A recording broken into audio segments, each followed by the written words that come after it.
I honestly think your audio is good. Like, I didn't really check Okay, it, but it sounds amazing. If it sounds the same way it does in my headset, like, you're totally fine. perfect. You got like a 5-minute timer or something before you go officially live? No, I was Okay. going to, but I was just like, you know what, No, fuck it. Like, let's just, you're just live. we're just going live now, and people come in Perfect. and they'll just see us talking and shit. So Perfect. I'm gonna go use the restroom real quick yeah, go ahead, man. and then be right back. Sounds good. All right, guys. Well, welcome. welcome. I got my boy Ryve with me. He went to use the bathroom real quick. I am, just sort of setting stuff up for our 1v1 that we're going to have in a bit. But happy Friday, guys. Like, it's always good to see everybody. It's always good to have you guys come on and hang out with me during, you know, like doing what we're doing and stuff. So,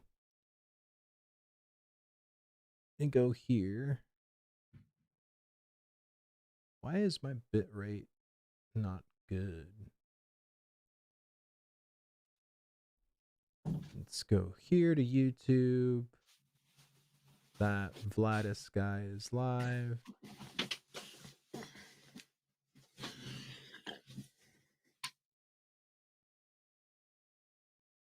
Yeah, I should probably start streaming. Like all you guys are getting a bunch of views and stuff on Twitch. Are you on YouTube too? Yeah, I actually Yeah. so because I was talking to Nice, right? Because he's been streaming both on like Twitch and YouTube and stuff like that. And I just wanted to see like how the restream program worked because I never used it. I signed up for it a long time ago, but I never did it. You know what I mean? And then the first time I did it by accident because I just got off the phone with Nice, like going over all the steps and stuff, and I forgot I didn't change my settings in OBS. So when I hit go live, I thought in my mind, oh, it's going to be just on Twitch. But then when I saw the notification pop up for YouTube, I was like, oh damn, like I completely forgot. Yeah. But it was actually a really good mistake because dude, I on my first time streaming on YouTube, like I had almost like 30 people watching me on just YouTube, and then that was on top of like whoever was watching on Twitch. So I was like, and again, we're trying to form a brand on YouTube. This is why I love watching you on YouTube, because it actually notifies me when people go live on YouTube. Like even for myself, like I have my notifications for Twitch, and sometimes I don't even get my own notification that I'm live, and other people have told me Yeah. the exact same thing. It's like, I don't know. Like, and again, there's just some people who prefer watching it on YouTube because YouTube just has a better resolution. It's just easier. More people are on YouTube for like other reasons, other content. I think a lot of the times the Twitch ecosystem is more to the younger people, right? To the people that are constantly on Twitch. YouTube is like for more of like my people, like, just Yeah. like the older Yeah. people that are just watching YouTube videos and stuff like that, throughout the day. For sure. Yeah. But Twitch, Firebrand, Wolo, Rindal, Magic, how are you guys doing? Happy Friday, guys. Did you all get notified on YouTube when I went live? Like, I'm just curious, like, like, oh, that Vladis guy is live, with our boy, Yeah. Ryve, I was Yeah. gonna say Reeve, but I'm trying to correct myself because it's the habit I gotta break. Yeah. It's a habit I gotta break. Yeah, it's whatever. You can go either way. It's I like know. tomato, potato, For sure, however you dude. want to say it. Oh, Yeah, I'm dude, in Vera Firebrand, yeah. I I'm gotta. in Riverlands again, That's I the only zone in Ashes is the Riverlands. Yeah, true. True. I was going to put up the message on the oh my god, I can't even speak. On the Discords, like on the Ashes Discord, and just say like, hey, I'm live on Twitch on YouTube. But it's gonna be a great conversation, guys. I'm so happy. Dude, Ryve, you came in clutch, man, and just I talked to him earlier and I was like, hey, with all this conversation of risk versus reward and PvP caravan stuff, he goes, hey, you want to come on and chat? And he's like, yeah, man. So I was like, all right, cool. Yeah. You have time today? Yeah. It's perfect since I live in the Riverlands. There's all Eh, kinds of caravans behind me just getting slaughtered right now. So mercilessly attacked. oh my god. So No, I appreciate it, man. And like I said, we're gonna get started in a bit. I just want people to kind of trickle in.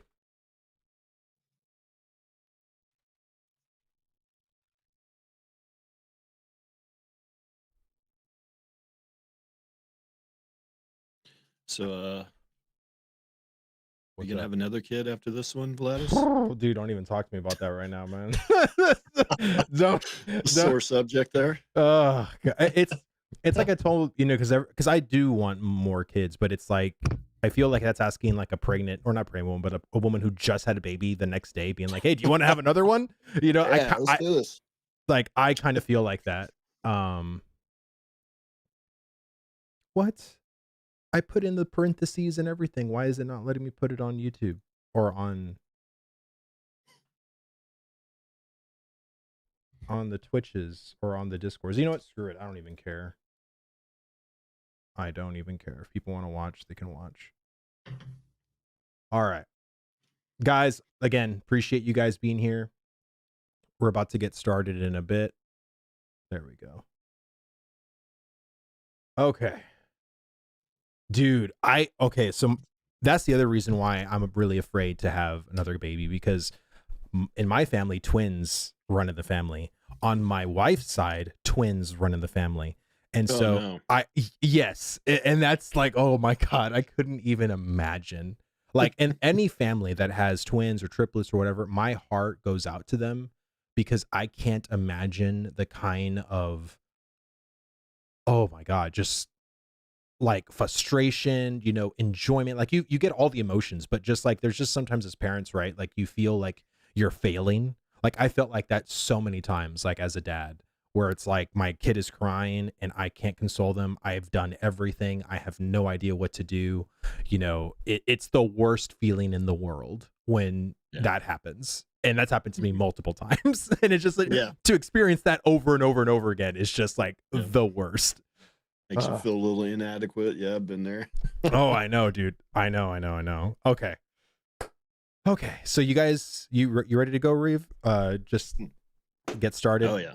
All right, Yep. because I'm ready, man. Like I need to talk about this because there's just so much.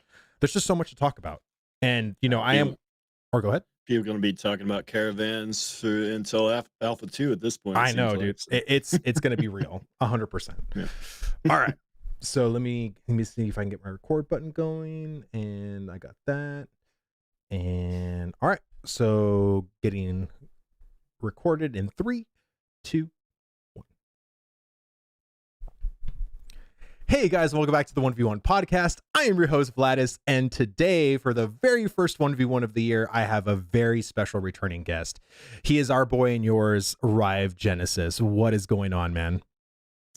Not a lot. I'm excited to talk about all the things happening here in the Riverlands behind me, all the caravans getting destroyed, I people getting know. griefed. It's going to be good. Dude, and according to your, latest video, which I watched, which is actually a really great video, by the way, you basically said that the caravan system will be fucking boring. Can you elaborate on that? Well, yeah, more or less. Yeah, that's what I said. No, I know you said I don't want Yeah, people to think that I'm saying that. it kind of. I mean, I did kind of say that to a degree. I think in a lot of cases, if you don't see people, pretty boring. It's like an escort quest, like you know, Oh yeah. you're just sitting there. Thing goes very slow. I think it's one of those things like in Eve or Arcade, like can be quite boring, but it's a means to an end because it is one of the best gold sources in the game. Hmm. And Intrepid and Steven in that last stream even reiterated this will be one of the best ways to acquire gold in the game. So there's a huge incentive for people to run them. Whether or not there's an attacker penalty or not, people are still going to want to run them because it's one of the best ways to get gold. And Right. Eve, Arcade, all the similar games that had similar systems, people ran the hell out of them. There wasn't penalties. Right. Um, so I think people will run them, but there's certain cases, especially if it's as big as the map, and this is all speculation because the map is gigantic, but if your server 6 to 8 months down the line, your server starts to decline in population, you might run a lot of caravans without any interference, and that will be quite boring. On the Right. flip side, I think some of the best stories in Ashes could come from the caravan system. I just don't think it's going to be every single time. Right. Maybe 10%, 5% of the time they might be very exciting. The rest of the time you might be half asleep. But we don't know. We don't know yet. So Right. And because you are more of an OG MMO player than I am, right? So I am very WoW Andy, WoW brained kind of person, right? That's the only MMO, or not the only MMO, but that I played, but it's like where the majority of my knowledge comes from, right? And mhm, there's quite a different mindset to these older style MMOs, like Dark Age of Camelot, Lord of the Rings Online, Ultima Online, Arcade, Lineage 2. So you made a video, and this is kind of an older video that you made, doing land comparisons, right? Like comparing the different land sizes of like other MMOs to other mhm, MMOs and to Ashes, of yeah. course. Arcade, how big is their areas? Like, are they massive or are they pretty not massive? Like, what's going on there? And I I'm gonna don't go remember somewhere how with big this. that. Yeah, I don't know remember how big that map was, but it's smaller in Ashes for sure. And well, the thing about Arcade, and this is the other thing you got to consider, there was quite a bit of fast travel, instant travel. You could get around a lot quicker. And Ashes is going for more of the Eve approach where you have a lot less of that. So I mean, map size is only one factor. If you've got like in WoW, where you can teleport everywhere basically in retail WoW, it doesn't matter how big the WoW map is at this point because you can get Right. anywhere instantly. Right. So that's a huge factor. Whereas Ashes, that's a big difference from Arcade. Is a lot less instant travel in Ashes. So Right. it's definitely going to feel it'll feel way bigger. And I can't remember the Arcade map size, but I'm sure Google would tell us on that. Right. I just want to say, Arcage, thank you so much for the follow, man. Thank you, thank you.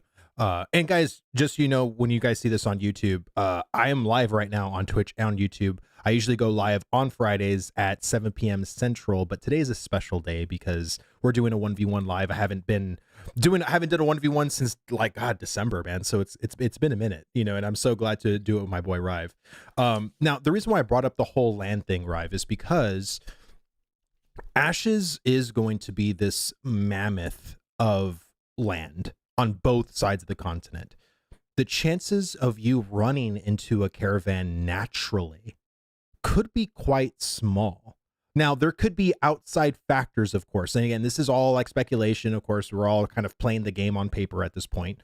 But for the most part, like, or do you honestly think people are going to have groups of like 20 people, 30 people waiting for a caravan to pass by or going out seeking for a caravan to crash? Like, do you honestly think that's going to happen in a world size as big as this? And do you think that could be quite boring to do? Yeah, I don't think a lot of groups will be out there seeking caravans, but you might be out there doing something else and run across them.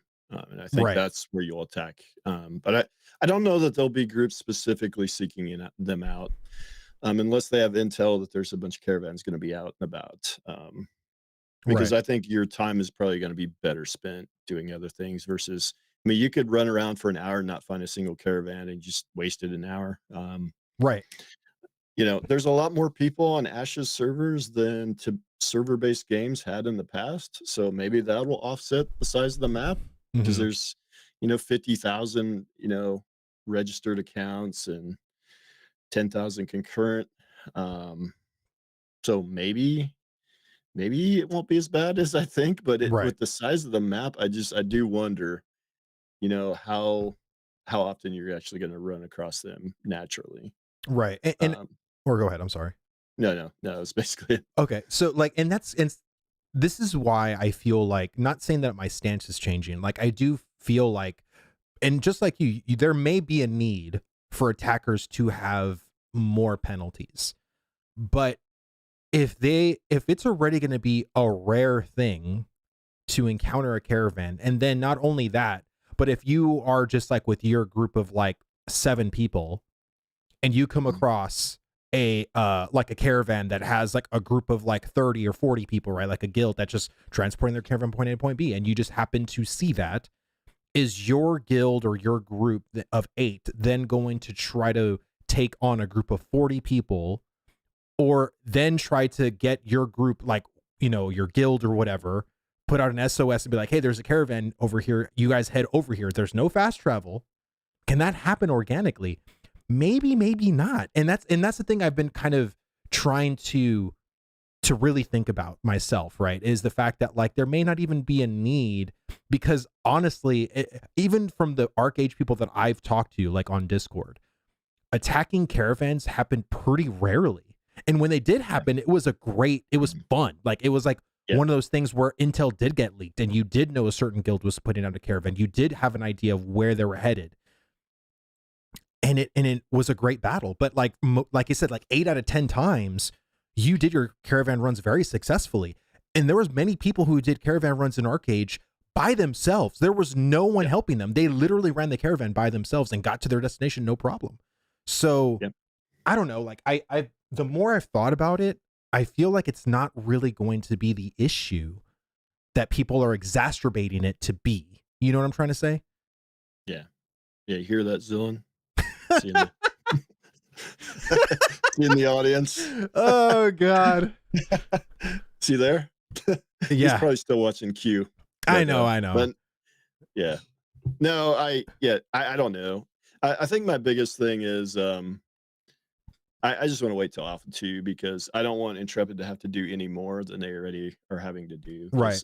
They already have so much. Like the caravans, when we first heard about the caravans, all we really knew is it'd be used for transporting raw materials for the artisan system, right? And that's was my impression of what it is. And when it was that, I was thinking, I mean, will people use them? Because I mean, we don't know, but obviously you need a lot of nodes. Obviously, you're probably going to need a lot of materials. And, you know, if it's anything like Star Wars Galaxies or some of these old school crafting systems, you'll need a just massive amount of materials. So they probably would have still been used in that scenario. But then they add in the glint commodities thing, which is kind of mimics the Arc-Age trade pack system, where the further you go, the more value you get.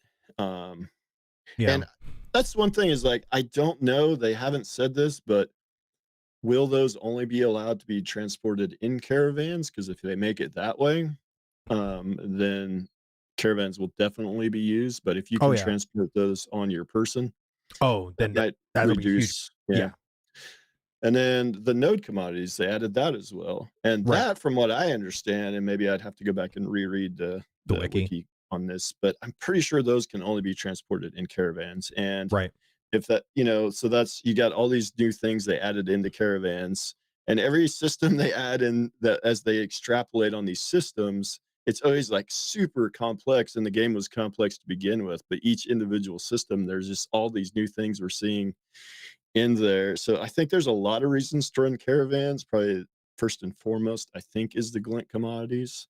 But node commodities, Burns did a video, I don't know if he's still in the crowd, but talking about the node commodities today. And obviously those are needed to level up your node. And if those can only be transported in the caravans, which is how I understood it, then people are going to have to run them. Like you have to in that case. And then that'll also paint a target for caravan people approaching that node, right? So you could have like maybe a 200-mile radius of like waiting for a caravan, I guess. But even then, it's like, you don't know, right? And again, I think people will always try to circumvent the system anyway, right? So you're going to have the 1 a.m. caravan runs, the 7 a.m. caravan runs, right? You know, the ones that people are off to work, people aren't playing or whatever. Like, you know, again, like I don't want to be, I didn't want to feel like I was being a doomer with this system, because I am so excited for the caravan system as someone who's never done it before.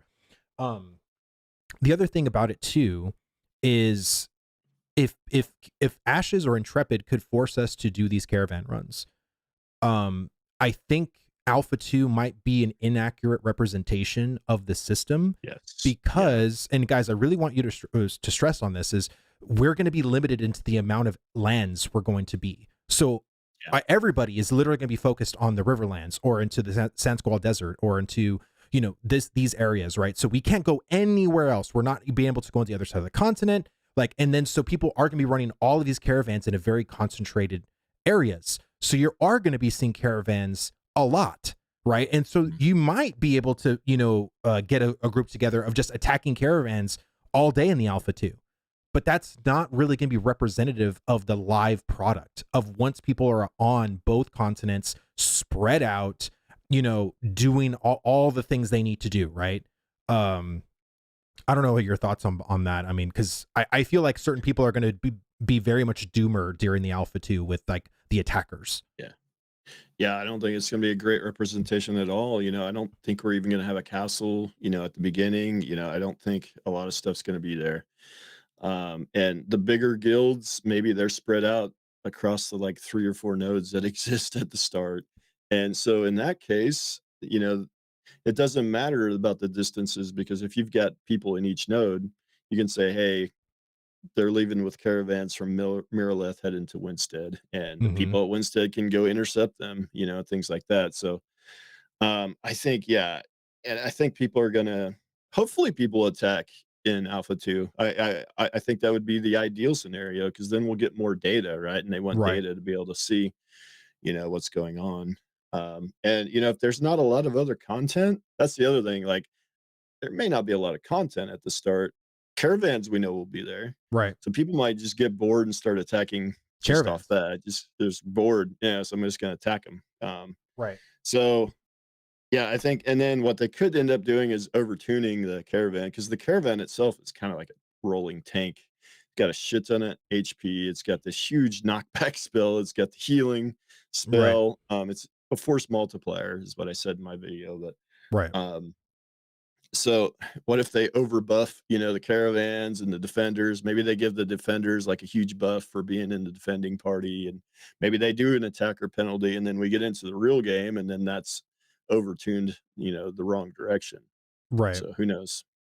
I mean, so, and the other thing that I think a lot of people have been talking about when it comes to attackers as an actual, risk is the player reputation.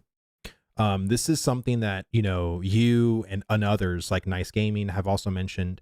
Now I feel kind of differently about this one, especially in Ashes. And again, correct me if I'm wrong, right? I'm coming from Burning Crusade when actual reputation mattered on in World of Warcraft back in the day. And this was more of an etiquette kind of thing. Like your dungeon running or whatever, you get that tank that's just really shitty. They have a good attitude, but they're just not a great tank. And then you're like, well, I'll Yeah, never run with that guy again. You know what I mean? But yeah, it's in a non-malice kind of way, right?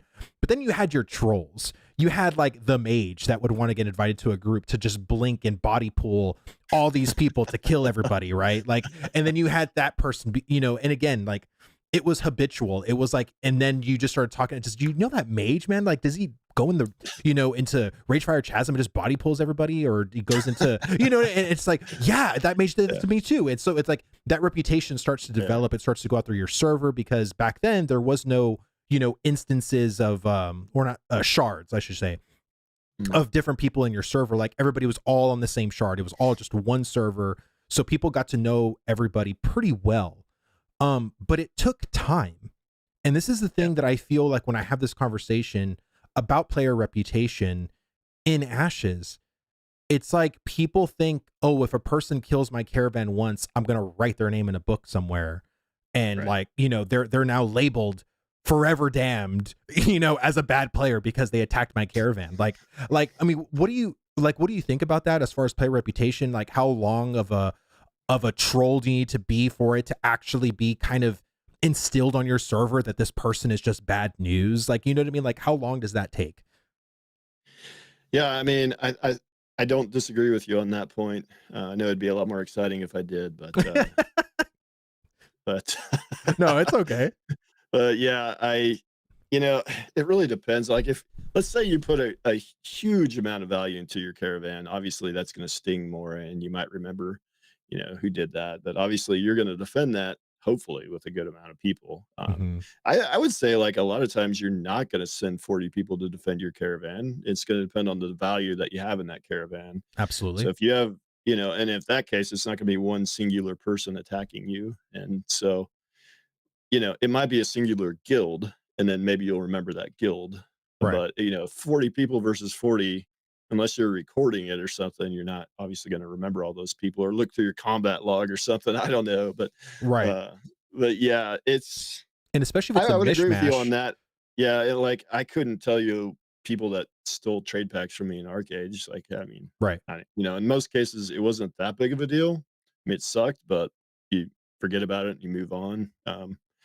So in most cases, I don't think me personally, I'm gonna be that mad if somebody takes my caravan necessarily. But if it's a Right. habitual thing and I remember that guy eventually, I mean, yeah, I agree with you. The long story short, I agree with you on that. Right. And I think most of the time I think people, exacerbate this particular issue of like player reputation of it being this very heavy-handed, one-time occurrence, and now you're just labeled like a bad person. And again, I really don't think, because it wasn't like that even in Burning Crusade. You know what I mean? Yes, Yeah, you may have messed up one time. Yes, you may have had a bad day and did troll your dungeon group, but that didn't forever yeah, label you on your server to be a bad person. And I think again, like in a game where it almost promotes attacking, and again, you may not be a bad person. Like I might attack a caravan, I might attack my friend's caravan, and it's just all in good fun. We're playing a game, by the way. This isn't real life, where we have actual diplomacy and, war, and it's going to all matter in the end. It's all for funsies. Like this is yeah, literally a game for us to like, have a good time in, right? So there's going to be days where you're going to want to defend and be that hero, and there's going to be the days where you want to attack and be that bandit, but at the end of the day, yeah, like I just feel like the player reputation part of the argument is not saying it's moot, but it has to be so repeated, and it has to, and again, like to keep track of like not an individual is going to be insanely hard for people, because you may think of like a caravan run of 40 people attacking, and there could be 6 guilds all within that 40-man group. You know what I mean? So it's like if you want to keep track of those guilds, then you have to keep track of those players. And then like, are you going to be able to like keep track of them multiple times? Like, what are you going to do to like make sure they stay good or bad? Like, you know what I mean? Like, it's all off of your one occurrence, right? So, and I think when the majority of players aren't going to be really remembering, it's just going to be like, damn, they attacked our caravan. Like, fuck. And then that's it. And then you go about your day. Like, it's not a big deal. Like, you know what I mean? Or it could be a big deal depending on, like you said, what is in the caravan. But for the most yeah, part, like, that's what's going to lead to these big battles. Like if you have very precious material in that caravan, you probably are going to have 40 people helping you defend, right? yeah, So that means that if there is 40 people attacking, like you said in your video, it's probably going to lead to one of the best memories that you have playing that game, because that stuff isn't probably going to happen far too often. But yeah, now going into the next big thing, is the caravan system going to be boring? Like, and again, like, yeah. you know, Could be. because of how long, dude, from where they went in Marilith to the other node in the Riverlands was in the Riverlands still, and it Yeah, took like 40 minutes. You know yeah. what I mean? Like, so like what do you think about like as far as this system being an engaging kind of thing? Like, or are we going to go more into like the Red Dead Redemption kind of gameplay style of it just being like, well, that's what it is. It's not meant to be this high octane kind of gameplay.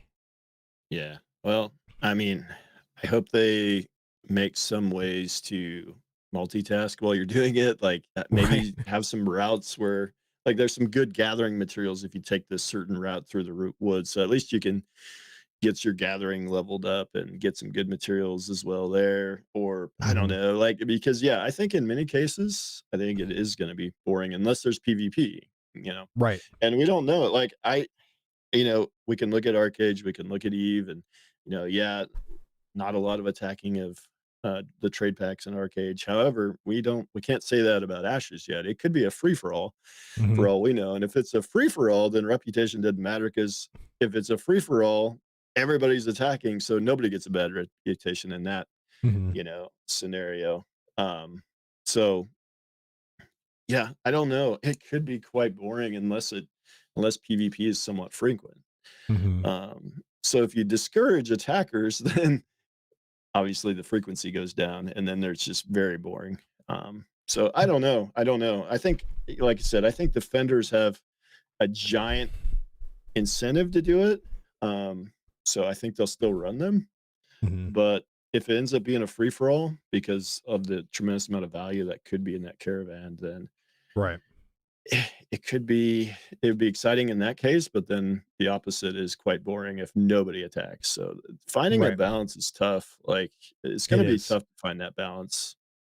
Now, I think this is something, and again, I don't think this is going to be even at launch, right? But an interesting thing they could do, not saying they have to or whatever, they could leave it the way it is, or they can maybe add some more interesting components to the caravan system that doesn't make it as boring from the trek from point A to point B. Um, and this is something again I've always kind of thought about with like a system like this is more of like a PVE wave kind of a thing. Like as you Mhm. go on your caravan, there are these like, mob bandits, that kind of come out. Like remember like the PvE event they showed us when the caravan was destroyed and there was like the waves kind of Sure. thing.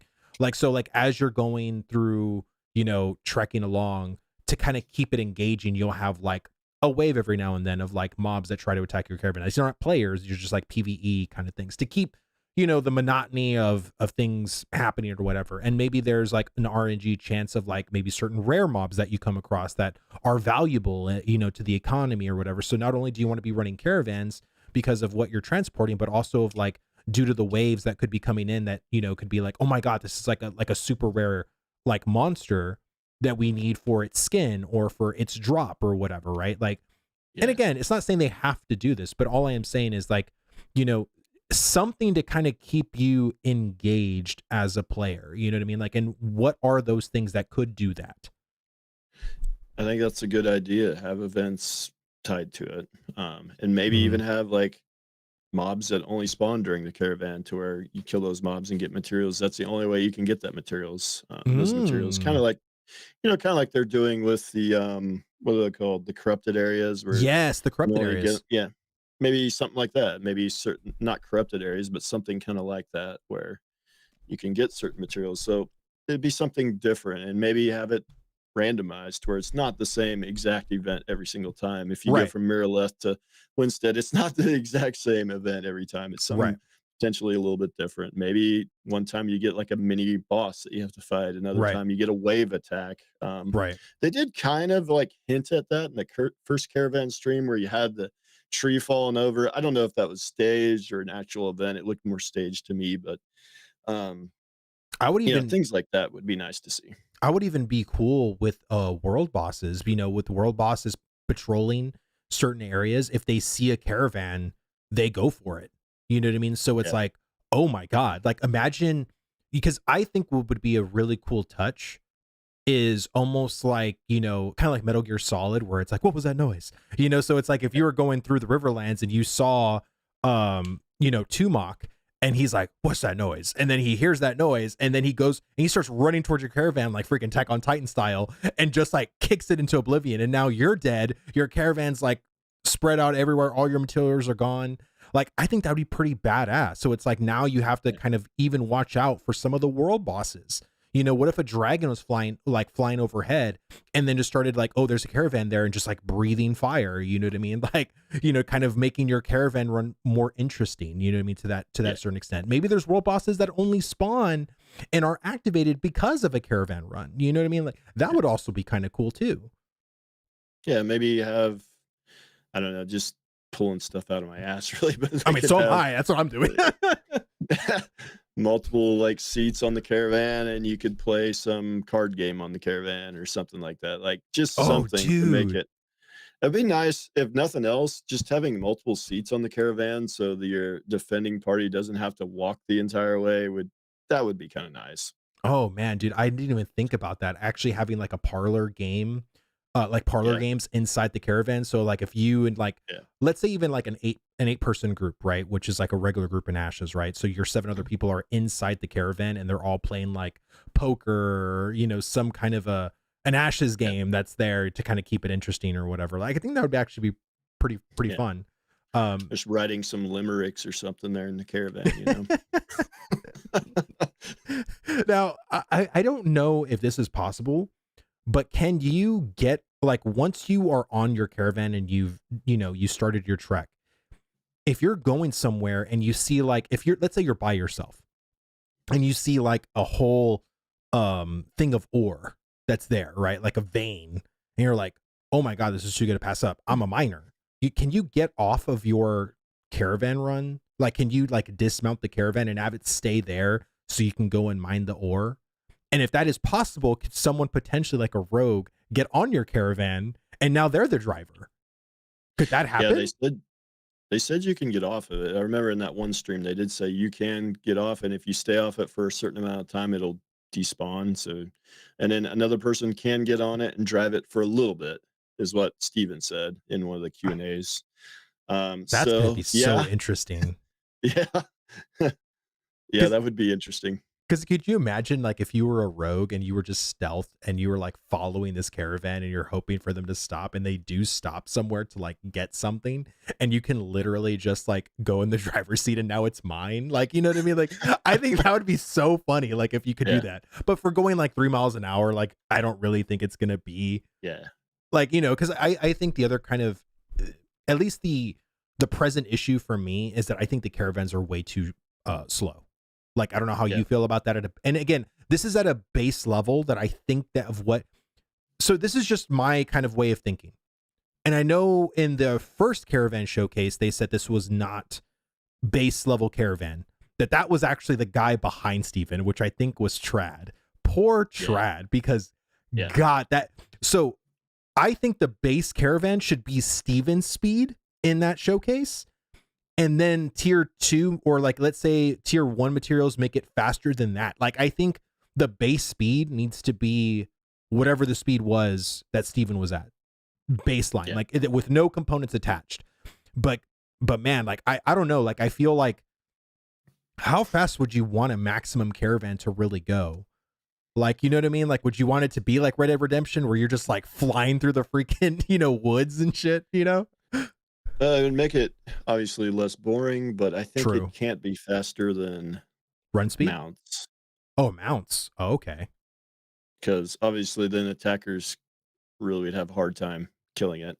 Um, Now, do you think you can actually, like, you think it would be a cool thing if you can actually go faster, but now, like, you actually take damage if you run yeah, into like trees or if, like, like, because I think a really cool kind of component to it would be your own self damage, right? Like the fact that like you're going somewhere and like now your horses, hit a tree or whatever, your caravan took this kind of like fall damage in a sense, right?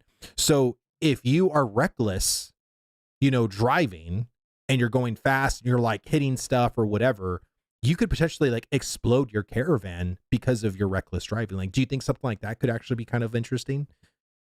that would be pretty interesting. Yeah, I think maybe coding that might be a little bit extra coding, but I think that'd be pretty interesting. Yeah, they did say like Steven did mention like you can spec your caravan to be very fast Mm-hmm. or the fastest possible, but then Right. you won't have extra hit points, you won't have extra Right. armor.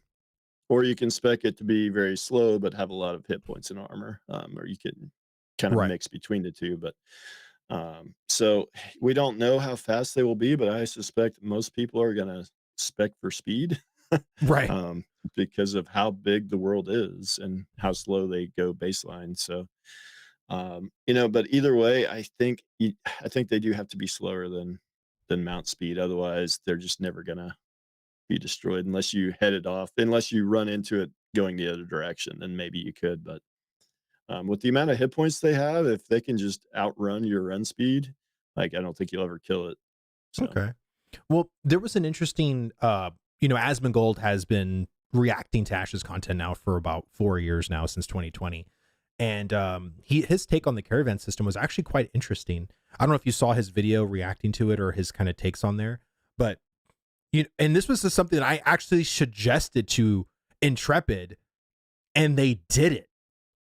hmm, Like, which was you should be able to spawn your caravan at the wreckage, and then once your caravan is spawned, then it basically should be a button where that it soaks up all your crates into the caravan, and it works that way. And I yeah, freaked out. I was like, yeah, wait, what? Like, they actually did what I said. And it's not saying it was just me, right? Like, there could have been other people that were yeah, doing it, but I did say it and they did it. And so, but Asmon's Gold take on the caravan was way more practical. And he felt that'd be actually more immersive and actually more in line with Ashes, which I actually kind of agree, to be totally honest, is instead of the caravan pushing a button and kind of within a circle radius soaking up all the crates, that it should be the people's responsibility. Like, again, if you are by yourself, right, and let's say you manage to kill a solo caravan, right, and the person, that you have to pick up each crate and place it in the caravan. Like, do you think that would be more in line with the Ashes philosophy, or do you not mind it being this kind of soak up all the crates from the caravan in this instant kind of way? I don't know that either way for me would make a huge difference. I think, Arcade was kind of that way where you had to pick it up and put it in the spot, Right. specific spot.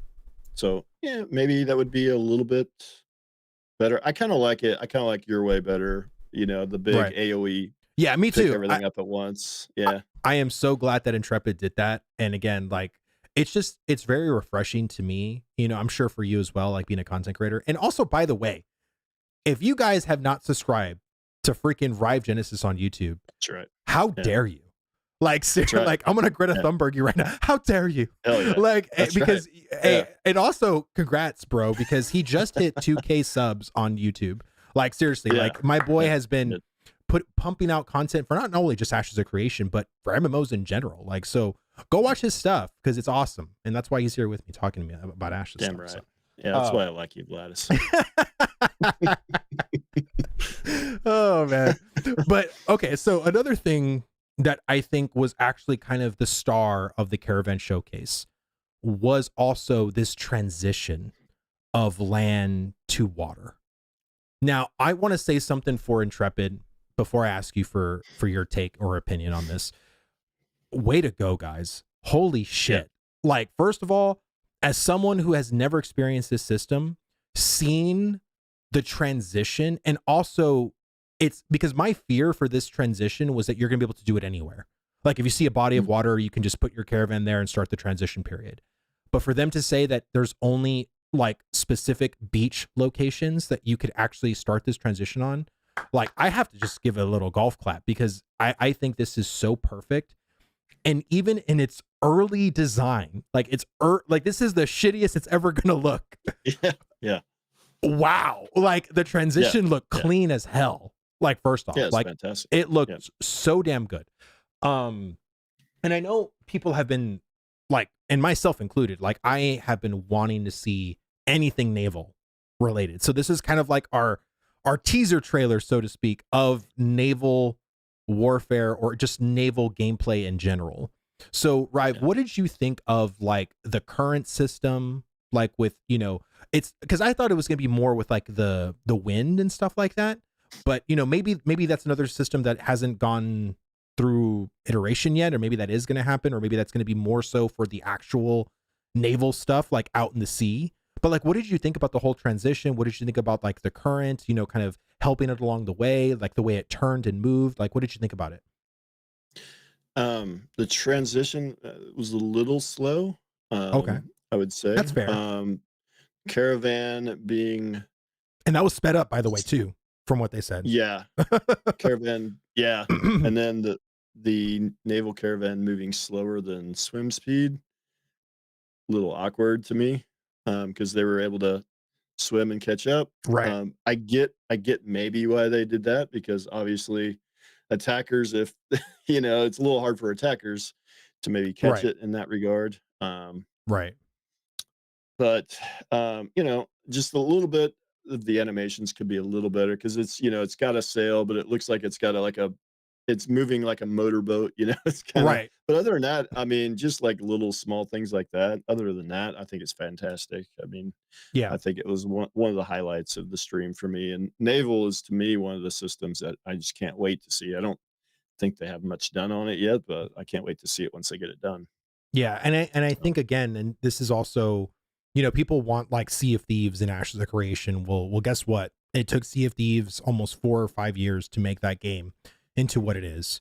And and again, like, Ashes wants to do it justice. You know what I mean? And again, I think for this early iteration, like, I was actually quite happy with how it turned out, because I honestly thought Yeah. And again, I'm not trying to talk crap or anything like that, but any time I've seen early design, it's very poor. It looks Yeah. very much flimsy. It's like, and then you always have to say, guys, this is alpha, of a Yeah. game that hasn't Yeah. released yet. But even for its alpha, like I was really freaking impressed. Like I really was. And I think this is why I think outside of 2020, Intrepid, anytime they really show a system, it's to this sense of polish. Because again, this is also not finished. I want to get that very clear, but it feels so polished for an alpha. You know what I mean? At least from my point of view. And again, like I've seen other MMOs that I've researched on YouTube when they were in alpha states, and oh my god, some of the horrible things that I saw in alpha. Hmm. And again, it's expected. You know what I mean? Like I think a lot of the people that I've talked to that tested MMOs in their alpha state, it's like it goes without saying. It's like, yeah, of course, stuff's gonna look shitty. UX is gonna look very plain. It's gonna be very functional. It's not meant to look pretty. Things are sometimes very messy. Transitions aren't anything of what they actually are at the final product. But man, like the fact that you were able to see the transition of like it feeling it was being made, and then once it was done, the boat just kind of like glooped in the water and Yeah. stuff. Like Yeah. I was like, holy shit, man. Like what else can they add to make, like, in my mind I was thinking like, what can they do to make this better? Because in my Mhm. mind I think it looks pretty damn good. And I know there are things, of course, right? Like, but I'm just saying, like, in an alpha state, it looks really good. Yeah.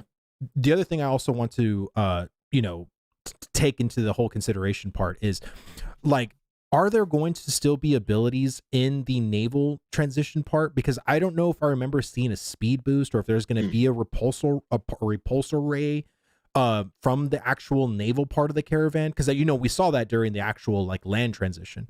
Or are there going to potentially be different abilities that once you transition, now you don't have a repulsor ray, you have like a I don't know, like Like a just harpoon or something like that. yeah, like that'd be Yeah. really great actually. Like if you could harpoon Yeah. somebody like Scorpion and get over here and kill that person, right? Yeah. So everybody that's on your craft can like basically kill that one person. What do you think about all that? Yeah. I think the transition should maybe entail a bit of risk, but to where maybe during the transition you have no abilities, Mm-hmm. but then after you transition, having different spells. Yeah, I think that would be cool to have different abilities in the water.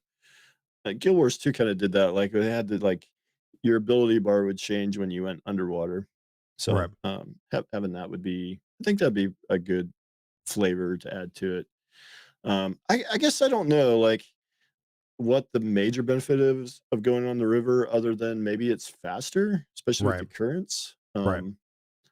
So maybe you don't need to handicap it. I know at one point when they said the transition would have kind of be a vulnerable period, so maybe that's their intention. You don't have any of your abilities. Maybe you have a little bit less armor or something while you're transitioning.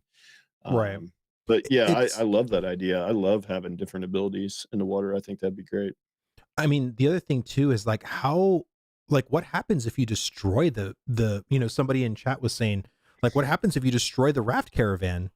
Like, how do you then get the loot? Like, do you have to then, you Now you know, got to snorkel. like so do you have to literally get another caravan and then go from the land transition to the sea transition, go to where the destroyed caravan is, and maybe there's like the crates just bobbing in the water kind of thing, and then you You have to might like have to. you have to soak up all the crates and then go back to the land. Like, oh my god, do you They're imagine? just floating down the river in the current. Oh my god. Yeah. Yeah, I mean, that Dude. might be it. That might be it. Well, that was the one thing too that I don't know if Arcade ever had, because I know, again, anytime I talk to Arcade people, the battles for caravans wasn't really prevalent during that game, right? And again, you could also attest because people said, servers were small, there wasn't a lot of people. You can kind of slice it Yeah. in many different ways as to like why combat wasn't prevalent when it came to the caravan system in Arcade. But in Ashes, like I thought it'd be so cool because of how big certain land masses are, if like you did come across like an area where you saw a destroyed caravan. Like, do you think, Ryve, that crates that are from destroyed caravans should be permanent on the server? Meaning that if a caravan was destroyed, like those crates are just like are with those, like, until the stuff is either looted, like, or either destroyed, they should stay on the server. Meaning that you can just come across like about your day and be like, oh my god, there was like a destroyed caravan. There's like 16 crates here. Like, should I go back into town and get a caravan and soak this up and like bring it back? Like, you know what I mean? Like almost like as a huge treasure chest, that you just found. That maybe it wasn't worth it to other people to get a caravan, but maybe it's worth it to you. Yeah, I think they should persist. I guess, I guess assuming that people would actually pick them up, because obviously you can't have just crates laying around everywhere and look like really trashy, you know? No, right, right, right, But yeah, I assume people are gonna pick them up, even if you open them and get half of the right. materials or whatever, even if you take the loss on that and open them up.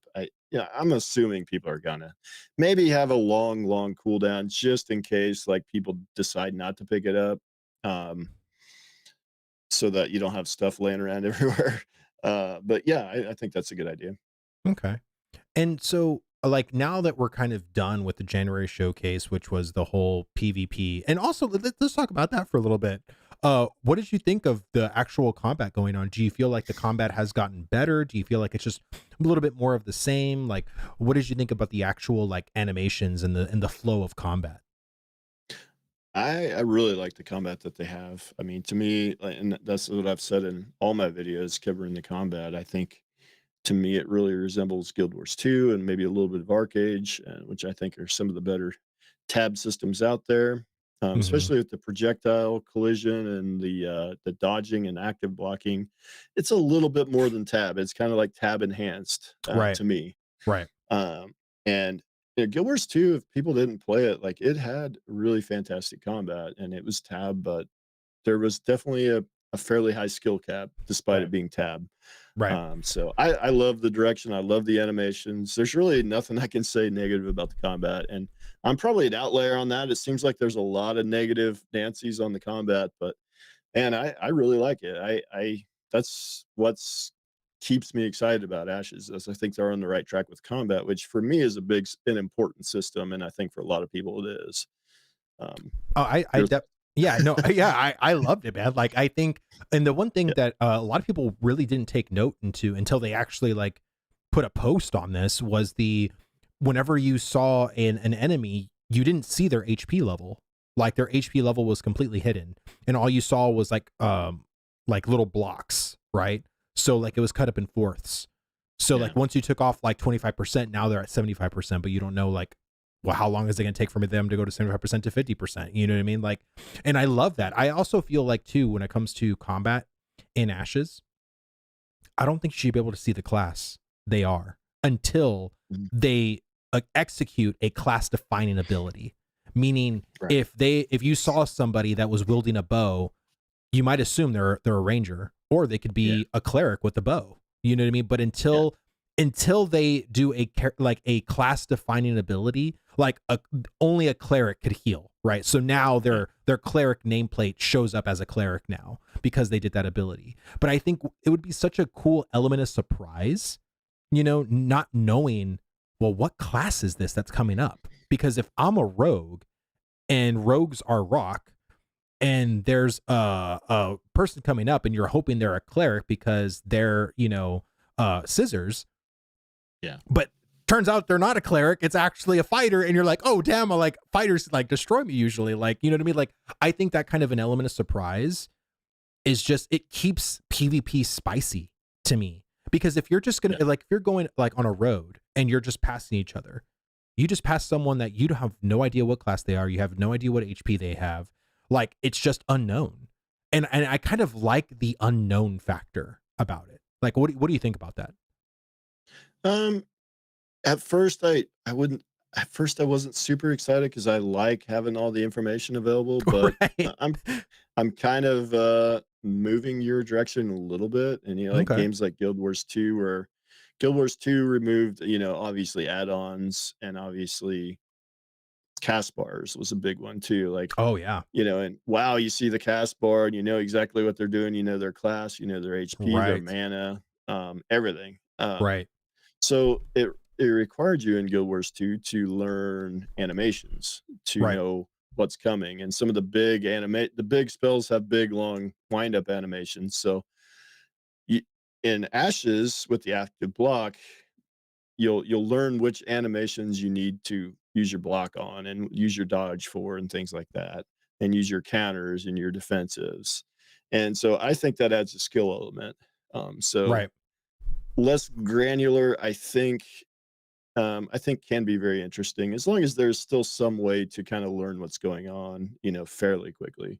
Whether Right. it be animations, like everybody can wear cloth, everybody can wear plate, but typically if they're doing it the Arcade way, which the way they've described it, it's sounds like Arcade to me, where most mages are going to be wearing cloth. You're not going to see a lot of plate mages, although we'll see.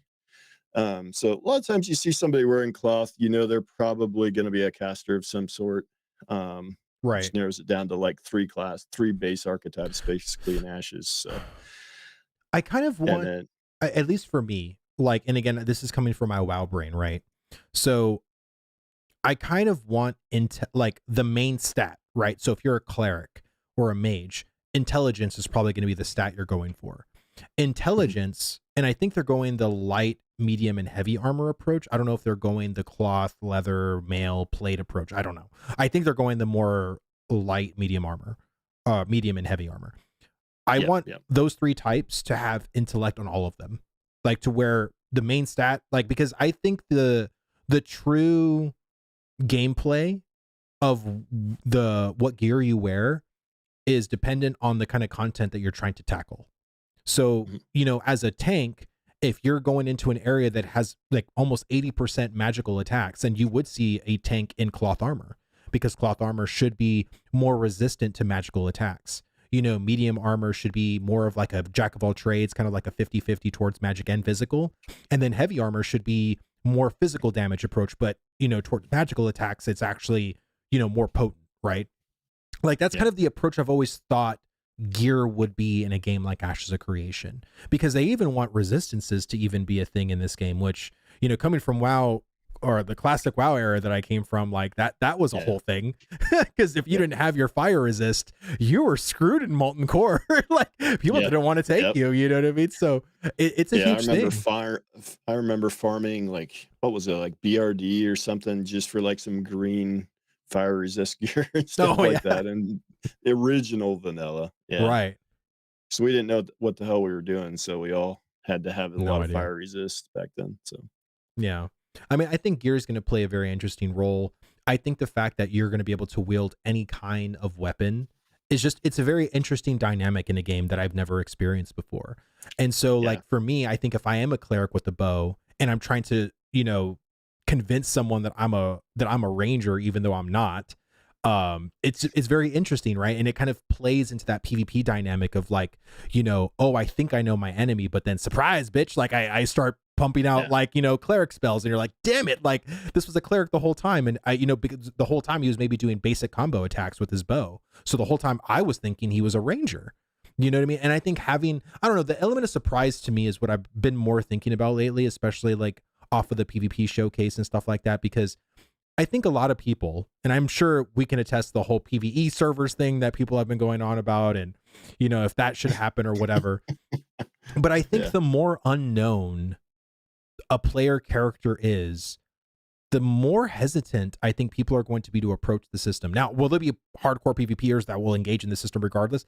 Absolutely. Like I am not yeah, trying to dissuade PvPers. And I think honestly, the more times I talk to PvPers when I mentioned like how class identity should be hidden and stuff like that, and they're like they kind of agree. They thought it would actually be a very fun element, to keep them guessing, right? Because since you can have actually two different weapons, right? Like as a yeah, cleric, you can have a two-handed sword, or you can have like a bow. You know what I mean? So mhm, it's like, and both of those don't scream cleric to me. You know what I mean? Right? yeah, So it's yeah. very interesting how you're going to be able to do that. And I think, depending on how you want to, play your class, like it could actually very much save your life. If someone thought you were another class when you truly were another. You Mhm. know?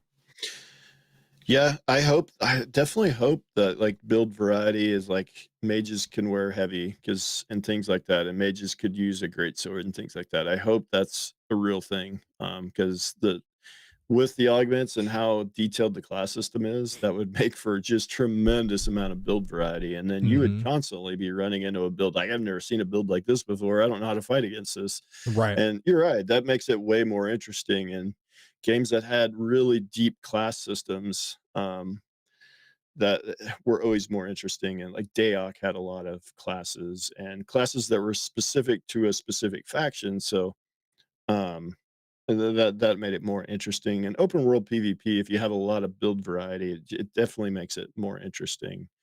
And that's why open world PvP tends to me be more long lasting than instance PvP, where it's like super meta Right. driven. Like everybody's in everybody plays the exact same thing, and it gets really stale after a while. Mhm. But yeah, I really hope like you can be a heavy mage, like because in Arcade, because I mean, it's light, medium, and heavy, just like in Arcade. Everybody using every weapon, just like in Arcade. But in Arcade, mages always wore cloth for the most part, Right. always used a staff or whatever it was. Right. So in yeah, they had like 250 classes in Arcade, but there was only 6 that were viable. So all this stuff sounds good.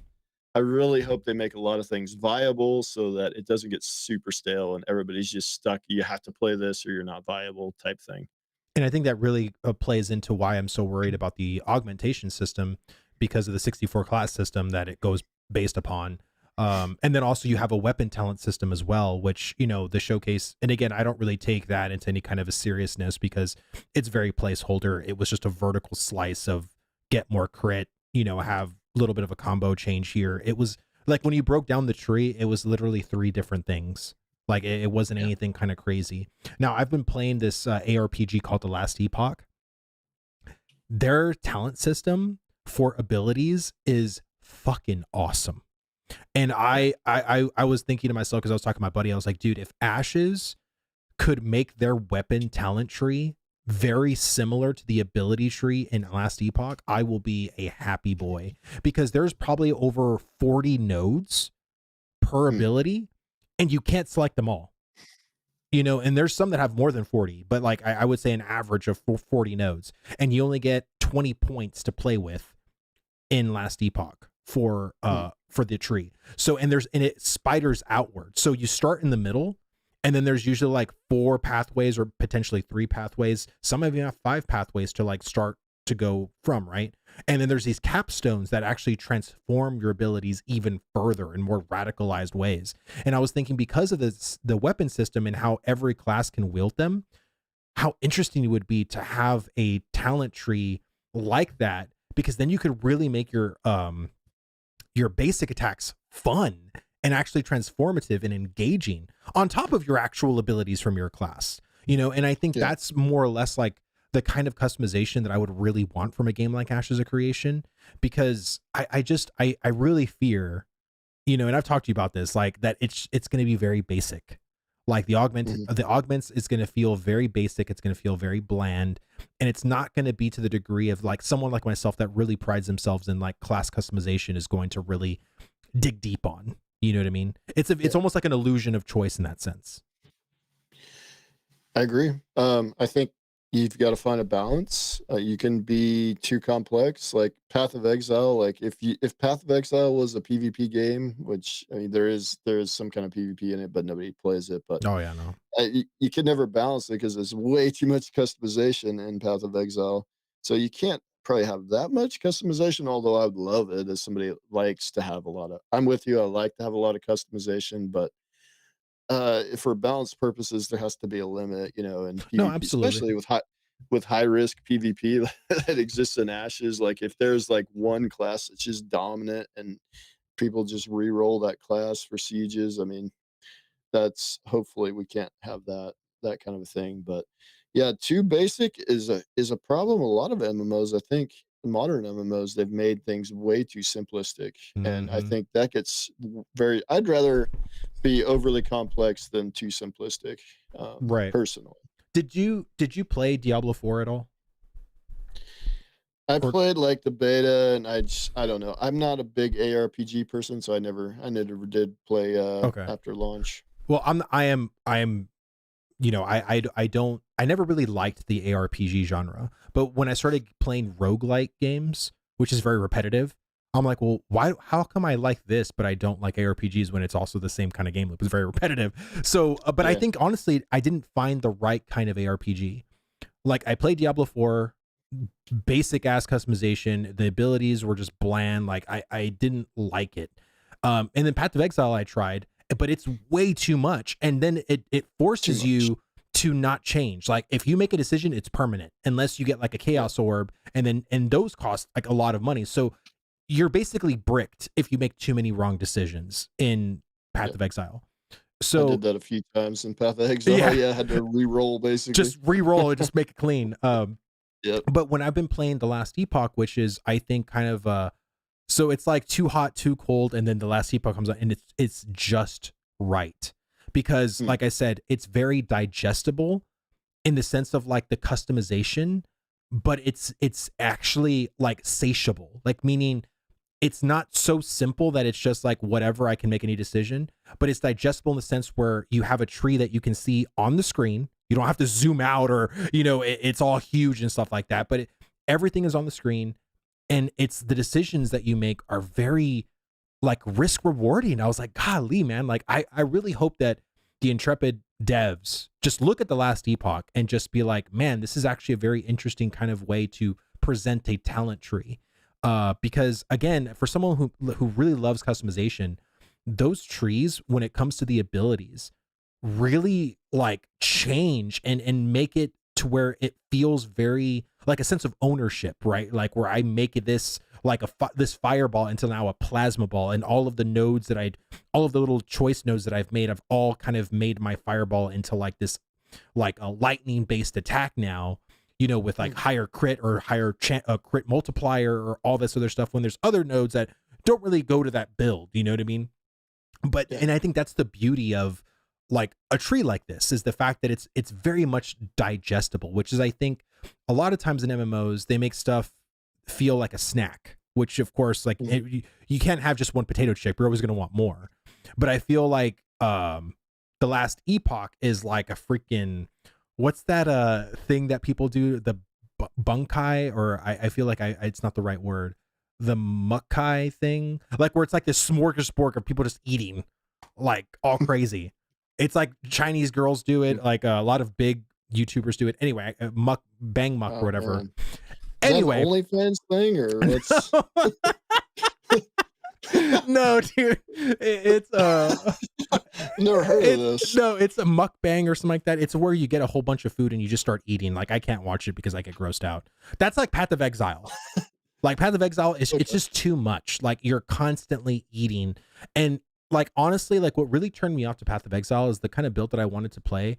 It was literally a 50-minute video I had to watch to get the gear, the Yeah. proper placement of nodes, the Yep. ascendancies. Like it was just like, holy God. Like, Yeah. okay, like It's that's, like learning to fly a 747 or something, trying yeah, to play like that I game. was like, what the heck? But then I'll watch like a last epoch video on like a certain build or whatever, and it's like 10 minutes, 20 minutes. You know what I mean? It's like, Yeah. okay, this is more of like a steak. Like whenever you eat a Yeah. steak dinner, you're like, it was so good, but you're satiated. Like you don't have to eat anymore. Like you're full. You know what I mean? Like that's the kind of thing that I want from Ashes of Creation's customization when it comes to their classes. But I also want to keep a more realistic take, because I do agree with you. I think having PvP and PvE that has to coexist with one another. I think the other reason why MMOs get away with this is because they can separate it as much as they can, right? The whole PvP is all instanced, PvE is usually all instanced too, but they can usually separate them. Ashes can't separate them. Like Yeah. PvP goes with PvE in its game in the open world. So the Yeah. more customization you have really kind of interferes with both sides of that spectrum, the PvP side and the PvE side, which Yeah. again has always been a nightmare for not for every MMO developer to do. So we have Yeah. to kind of be realistic in that. Yeah, I've always kind of felt that Ashes could be one of the most imbalanced games potentially ever if they do have a high degree of customization, especially considering like I don't think you can separate PvE and PvP balance out like in Ashes like some I don't MMOs think have so done. either. Wow. Yeah, I don't think you could really do that because I mean you're PvEing while you're PvPing in a lot of situations. So I don't think you can separate it. Mhm. But yeah, I mean, you sold me on this Last Epoch game. I think I'm about to play Last Epoch. Dude, Um, and again, this is coming from like, guys, I am not an ARPG enjoyer. Like, I'm not. I yeah, have tried mostly like all of them. I think I've tried Wolcen, I tried Grim Dawn, I tried Diablo 3, 4, Blast, or the Path of Exile. I didn't like any of them. Like, and I thought to myself, like, I'm not a survival game person either. Like, I don't like Enshrouded, even though it's a great game. It's just not for me. Like, I don't like survival games. And yeah, I thought to myself, well, maybe I'm just not an ARPG enjoyer. Like, I don't like them. But dude, I love The Last Epoch. It's a fun freaking game, dude. Like, I think, yeah, and it's fun because if you don't like a build, you can just start over on the same character. yeah, You know what I mean? Like, and I think that's what I liked about it too. Is just the fact that the experimentation is what I love, because I hate the fact that, and again, I understand there has to be certain choices in Ashes that has to be permanent, right? Like your class is permanent, right? You can't just level mm, your cleric to 25 and then say, well, I don't want to play cleric, I want to be a fighter. And then that same character can now be a fighter. Like, I don't want that. But I want yeah, within the class you chose, if there is a kind of semi-deep customization things of like all these different abilities, like if you have 31 to 40 abilities, I want to be able to try them all out and not feel penalized yeah, because I chose an ability and now I have to pay this price of, you know, being able to try another one out. Like, I want to be able to experiment with builds. You know what I mean? And I think mhm, that's healthy, because if you lock people in, like, yes, I know to a certain portion of players, they think locking in players and making choices should matter, like, is good to those players. But when you don't allow customization and experimentation in MMOs, I don't tend to play with those MMOs very long, because yeah, yes, I could find one build that I like, but I'll always wonder, well, what about the other 15 builds that I've never got to try?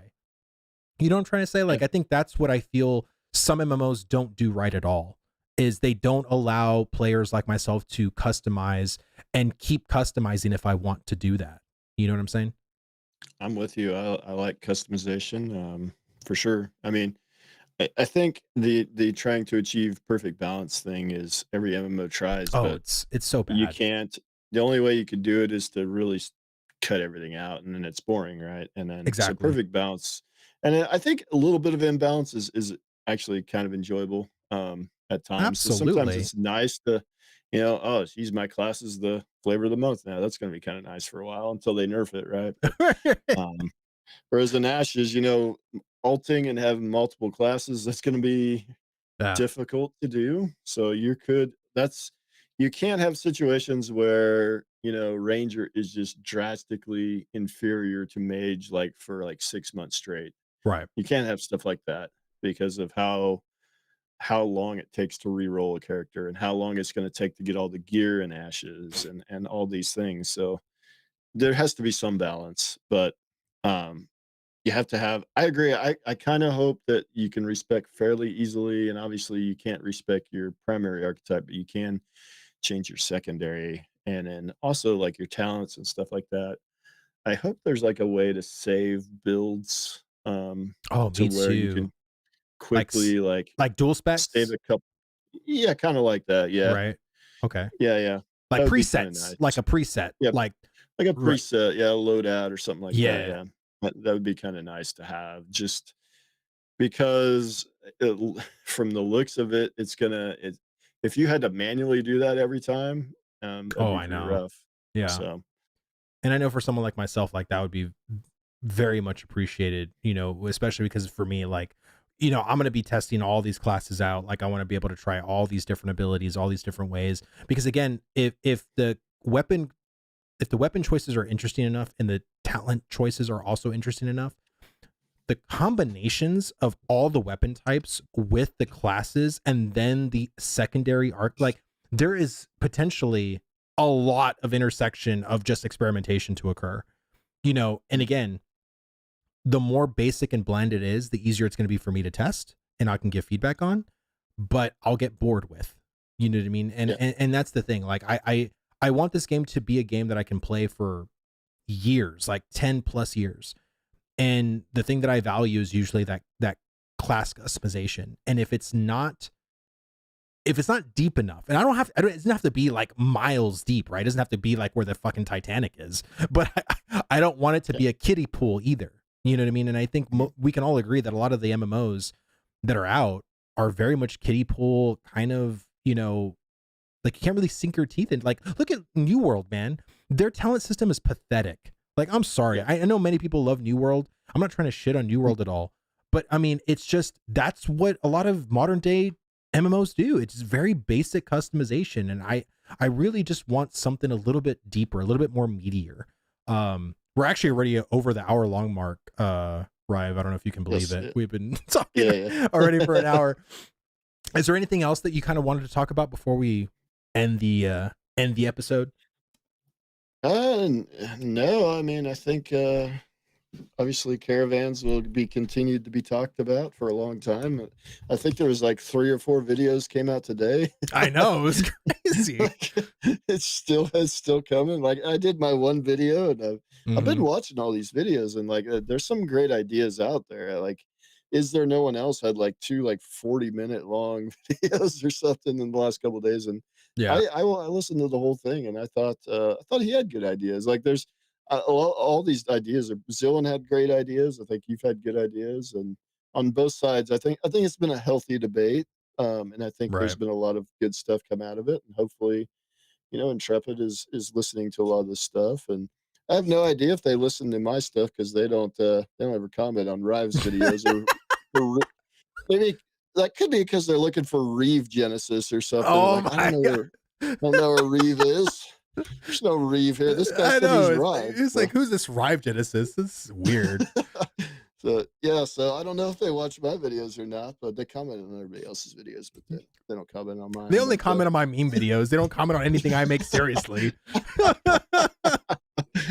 Yeah, Rick is still looking young, man. But He is. There's nothing else. He is. Yeah, there's nothing else I have to say. I think another good conversation, and like I said, the Caravan conversation's been a good one. And we haven't had a really epic like meltdowns for a while. We haven't had a Jalon incident in quite a while. We're kind of due one, so I guess maybe it'll have to be me that steps up to the plate. Who knows? Oh God, please no. Or hey, this will be a good way to end off the video. There was a really interesting YouTube video that came out that you commented on, by the way, and I know you watched it. Ashes of Creation combat is bad. It's with that the AI girl. AI yeah. Bro, okay. I am going to put this in the chat. I have to. Hold on. Dude, I've been commenting on those videos for a while, asking if she wants to be my friend, but okay, I put it in chat. I put the link in chat. If you want to see a funny, it's funny. Like and I honestly did not take the video seriously. Like, I saw the comments and I was like, I think I know what kind of video this is. And as soon as the video started, I'm like, okay. And again, like, I know some people will look at this video and be like, oh my God, this guy is like wrong and blah, blah, blah. Of course he's wrong. Like, whoever this was clearly like, I think this is Jalon's like alt account probably, it's where, Jalon, like coming back, he's coming back in an AI voice now and he's making content, but dude, it was just such a funny video, man. Like I thought, the whole 8 years, like 8 years they've been in this development, which is not accurate, I mean, right. It's just, but again, like it's supposed to be for jokes, I guess, because apparently this guy wanted an action Andy MMO and didn't get it, so he's kind of pissed, so that's what it seems like. We'll see. He had a video where he called Throne and Liberty combat grade, and it's like I don't know. I think he's just fucking with everybody. He has to be a troll. Like, it has to be like a troll account. Come on. Yeah, of course. I'm not even looking forward to Throne and Liberty. I think that's going to be a whole other train wreck that's going to probably happen. And again, like it's I think honestly what's going to happen with Throne and Liberty is the same thing that happened to Starfield. When Starfield came out, I didn't even play the game. I was just looking at people play the game and I was like, this game looks like shit. And then all the people were like, no, it's not. It's actually a great game. There's so much content in this game. And I'm like, again, didn't play it. I've watched Asmongold play it. I've watched other content creators play it, and it just looked boring. And then sure enough, people were all divided at the beginning of whether Starfield was a good game or a bad game. And now people can pretty much say, yeah, it was kind of terrible. So it's like, I think with Throne and Liberty, we can kind of right now say Yeah. it's a terrible ass game. Like, will you have fun Yeah. with it? Maybe, Yeah. absolutely, but it's gonna be a terrible ass game with terrible ass monetization. Let's just be real. Yeah, the monetization is it's what Atrocious. we expected. Yeah, Yeah, it's kind of what we expected from NCSoft. They had a test last year, a confidential test, which I played it, and yeah, the combat is horrible, and it's just very grindy. It's your typical Korean oh grinder. yeah. So the castle siege, though, the one thing that was fun was the castle siege. But was it Other than that, because of the spectacle of it, or was it because the actual gameplay in that game was fun? Like, I'm saying it the in honesty.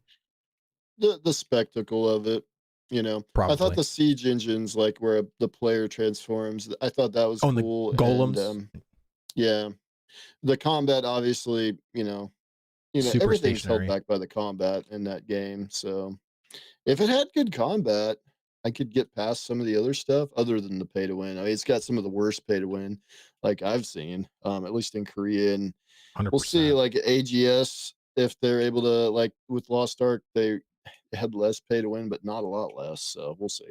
Yeah. I mean, either way, like, I'm not really looking forward to it and stuff like that. I've Well, it's gonna come out after Ashes Alpha 2 at this point. That's the thing. So Oh, for really? me, Oh, well, then I I don't even care mean, about that game at this point. well, this, It's yeah, like, I who mean, cares? but yeah, we don't know, but they did say 2025, but there's no talk, so we don't know. But yeah, it's kind of written off for me.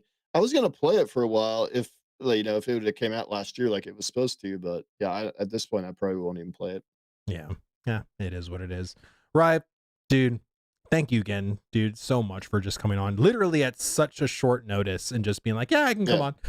Whatever. yeah, I don't have a life, so I don't have much of a life, until Ashes gets here, so Are you going to be wearing your wig when you're streaming live? Dude, you have to. dude, It's hell so yeah, I'll fun. be wearing the wig. Yeah, Okay. Chad will come out. Yep. Heck yeah, dude.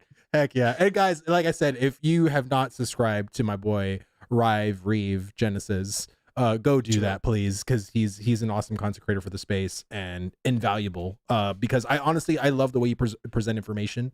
I think it's definitely unique in the space, because again, like, I think that's what makes the Ashes space so good, is because everybody has just different backgrounds of like how they make their content, what they want to make their content about. And I just think, especially like with like how you construct oh my god, what's your series that you do, the like everything about Ashes of Creation, No. or like, Oh yeah. yeah, like that series I think is just so good. And you've done it on multiple MMOs, which has Yeah. been really good. So go watch those videos, go subscribe. You won't regret it. Anything Yep. you want to say, Rive? I've started on the Ashes Everything Known 2024 edition. Ooh.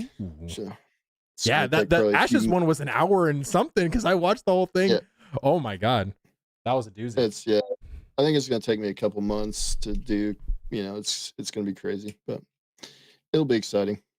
All right, man. Well, guys, thank you all so much.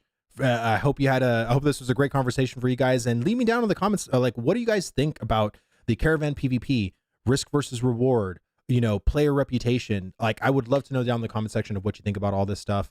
And subscribe, of course, to the 1v1 podcast. Subscribe to Vladis Gaming. You can follow me on all the stuff at Vladis Gaming or 1v1 podcast. And I'm your host, Vladis. That's my boy Ryve, and we will see you guys on the next one. Later, guys. See ya. All right, we're out. Hell yeah. Good. Dude, that was awesome, man. Yep. Yeah, it was good. Caravan situation is solved. I know. Caravan situation is solved. Check. We solved all the Ashes of Creation problems. Now let's solve problems with the rest of the world. I know, right? Let's start with Russia. Russia. Let's start with Putin.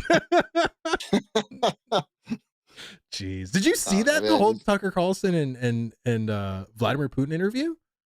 It was like 2 hours long, so I haven't watched the whole thing, but I did watch. I have 15 some, like, minutes. recaps. 15 minutes left. I have on the full interview. Dude, you have to watch it. Like, it doesn't matter what side of the aisle you are on. I just think it's crazy. It's quite crazy. Some of the stuff they talked about. Holy God, it was crazy. not too many leaders. I mean, I guess there still is a lot of dictators left in the world.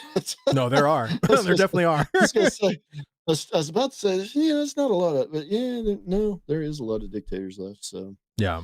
but dictators with as much power as he has, I mean, he still runs one of the strongest countries in the world, probably the second strongest military, although China's right there. So, Yeah. yeah, you know, it's interesting. He's killed a lot of people that disagreed with him, so No, yeah. it's No, it was a definitely a risk to go over there, you don't wanna make him mad, oh but yeah. No, for sure.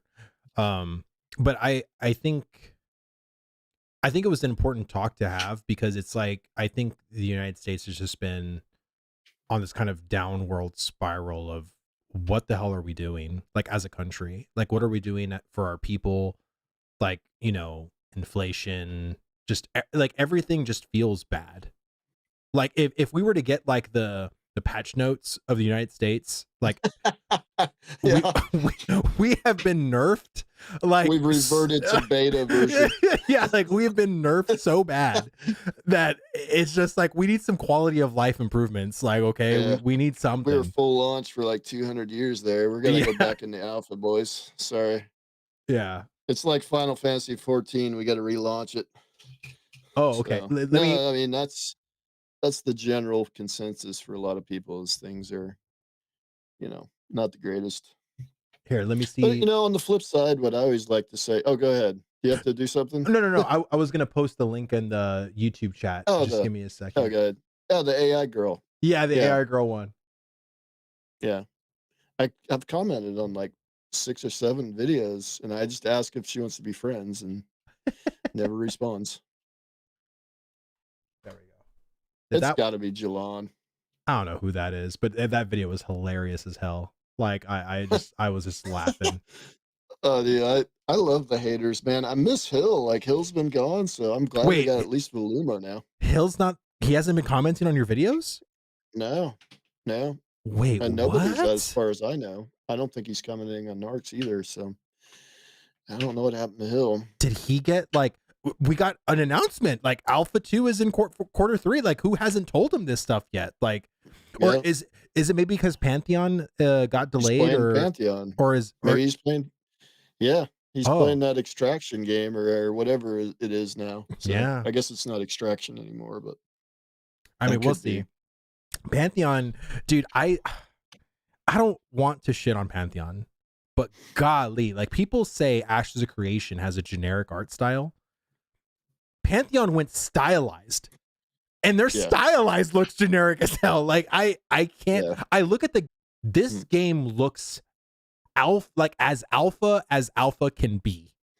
Like yeah, it just, and again, like their team is so small. Like I don't know who thinks that their vision is actually going to be realized at the end of the day. yeah, I and again, like I want them to, but God, like it's going to take longer for them to release their game in the vision that they sought out for, longer than Star Citizen.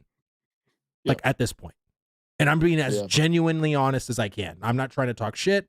I'm just being realistic because they have a pretty ambitious project as far as Pantheon goes, and I don't know how they're going to be able to do it with their current team. And right now, it's like there's a lot of firings that have been going on in the gaming space, so maybe they can pick up some people, but I don't think they even have the funds to hire people. Like, you know what I mean? that's their biggest thing is lack of funds, so, It's just sad, man. yeah, I hope it succeeds. I mean, we need more MMOs in the space, obviously, and there's so many MMOs being made, but you look at the list of them, and it's like, man, like, most of them don't interest me, but, Yeah, I mean, for Ashes, like, we're definitely hoping Ashes succeeds because if Ashes doesn't succeed, I don't know what I'm gonna hang my hat on next if it's not Ashes. Like, the right MMO, I don't know if it even exists anymore. dude. I You've got Ghost Crawlers maybe, but that's a long ways out, and I don't know if I really like what he's talked about so far. Um, I've heard some things about the right MMO, and yeah, from people that I know are game developers that I've heard things. And again, it's all like third and second hand information, but it's not good, the things I've heard. At least Yeah, what's been going on at Riot itself. And yeah. apparently it did have a lot to do with Greg leaving, Mhm. and I don't know. Like, and again, I think it's kind of moot at this point because usually Riot, they only make games that first they believe in and they have a central vision on that game. That's why their games are usually so good because they know Yeah. exactly what they're making. Now, a lot of AAA games or AAA studios, they don't know what they're making.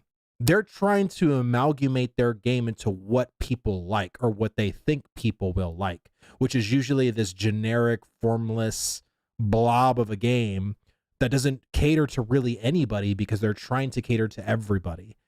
And again, Riot doesn't do that. Riot Yeah. caters to a specific kind of base for their specific kinds of games. And Mhm. I think when, especially when they lost a talent like Greg Street, I really think that that kind of put, even though he said, "Oh yeah, I hired somebody to take my place, and there's a whole team that's been working on it." Like I don't know if I trust it at this point.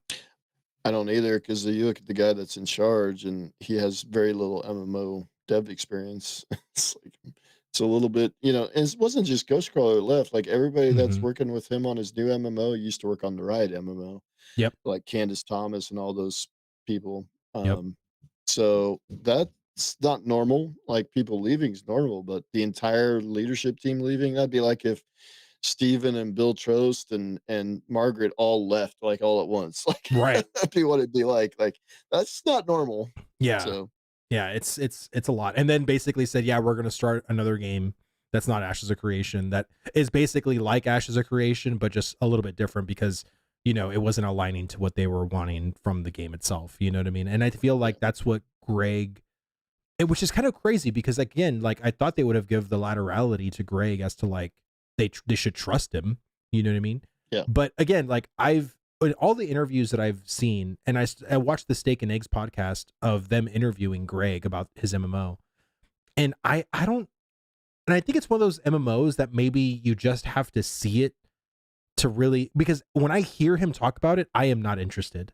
Like in the red and blue shards, and just in how yeah, they, how he talks about it. Like I can't, I don't know, it doesn't excite me. Like it just feels like, well, what's the point? Like it feels so isolating of an experience in that MMO and how he y describes it. yeah, I didn't that when I heard that, I was like, I doesn't really interest me, it's not really ringing a bell for me, so Yeah. and then you look at all the other MMOs, I mean, like, I was interested in Pax Day, and I would say I still am, but obviously they're, considering having pay to win, in their game, and Hmm. I think the scope of that game may not be big enough, either. Like, I think the one thing I worry about with Ashes is too big of a scope potentially, but that's also what interests me in Ashes, this huge scope, like all these things they want, because it Right. kind of aligns with me as a gamer, like the open world nature of it and everything. Whereas PAX Day, like, I don't know, like how that you gotta travel like a shit ton of a distance to get to the PvP area. And I don't know. I don't know if it's gonna be for me, and that's why I'm definitely holding out for Ashes. Like Ashes really has to work out, or else I don't know what else I'll go to. Like, I mean, there's like Dune Awakening, which is another kind of survival type MMO. I am kind of interested in Amazon's Lord of the Rings MMO. I know people say, well, it's AGS, and that's a valid thing to say, but man, like a big IP is always a big deal for an MMO. So, and Lord of the Rings is obviously a huge IP. So I'd say maybe that could potentially be one if Ashes doesn't work. But at the bottom line is Ashes just has to work. If it doesn't work, I mean, I don't know. I'm gonna give And Steven a swirly or something if it doesn't work. but in what degree do you think wouldn't work? Like like do you think in the you when you say that, do you mean in the execution of their systems or like like what do you mean like it doesn't work? Like I'm just curious. Well, I mean, they have so many systems, and to get all Right. of them to a high enough polish level, Right. I think, Arcade was a pretty ambitious game too, and and some of the systems just weren't done, at launch, or just didn't feel quite right. And like Arcade, a lot of the PvP MMOs, the PvE is sucked in. That's another thing. Like I love PvP, but I think one of the biggest failings of PvP MMOs is just really shitty like raid content and things like that. Like just basic ass tank and spank fights for all the world bosses. So that's a thing. Like I said, just the biggest thing though is the complexity of the game. Right. Can they pull off? To me, it feels like they should have 500 people like developing this game with how complex it's planned to be. Well, Um, I'm sure Steven would love to hire an extra 250 people, but I think them being very cautious in who they're hiring, and because again, they have one shot like to do this, and they could easily just hire a person right out of college that has like no experience in game development and they can train them, but they really need to hire people that are semi experts or at least know the gaming technology space, because they can't afford to fuck up, you know what I mean? And yeah, I think for how selective they have been at hiring, and especially with all the like the firings and everything like that, like I really hope that people, I can say this right because the people that worked at Blizzard and are in Anaheim, right? A lot of the people that worked at mhm, Blizzard lived at the Blizzard HQ studios because they had like an apartment complex kind of thing mhm, there. But Anaheim is about 2.5 hours away from San Diego, and that's where Intrepid are. Like, do you honestly think people are going to commute almost 2.5 hours, like because they lived in Anaheim to go and work at Intrepid? Like, unless they're going yeah, to have some kind of a remote position, but I think Intrepid has not. I think they very limited have people working remote. I think the majority of them are all going to the office now. And I think there is yeah, way more of a collaborative effort and a collaborative way to design a game whenever you have people physically there rather than just calling someone on Skype.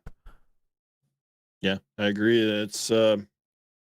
They're kind of unique, I think, in the game dev space now, where a lot of them have gone remote. The Ghost Crawlers MMO is like fully remote, which Yeah. that seems odd to me, but um, so I think if they would relax a bit and get more remote, because a lot of tech workers want to be remote these days. They probably have more people, but they'd have a less of a culture. And like I've had people point out to me, what's that guy's name? Triol.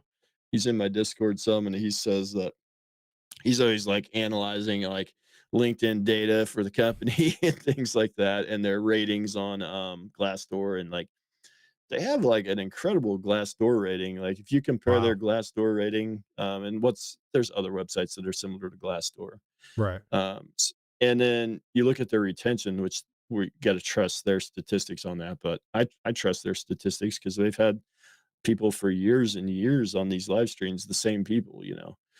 They have some of the best retention metrics, in the industry. So they're doing something right. Steven's obviously doing a pretty good job of creating a good culture. So if you've Mm-hmm. got a great culture, I think that's one of the best ways to have great products is if you have a great culture. So I think they're 100%. on the right track.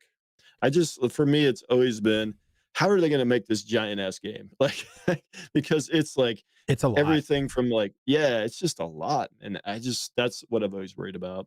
Well, and that's why I've always said, and I've said it to you, I've said it to a lot of other content creators. Some creators agree with me, other creators get really upset.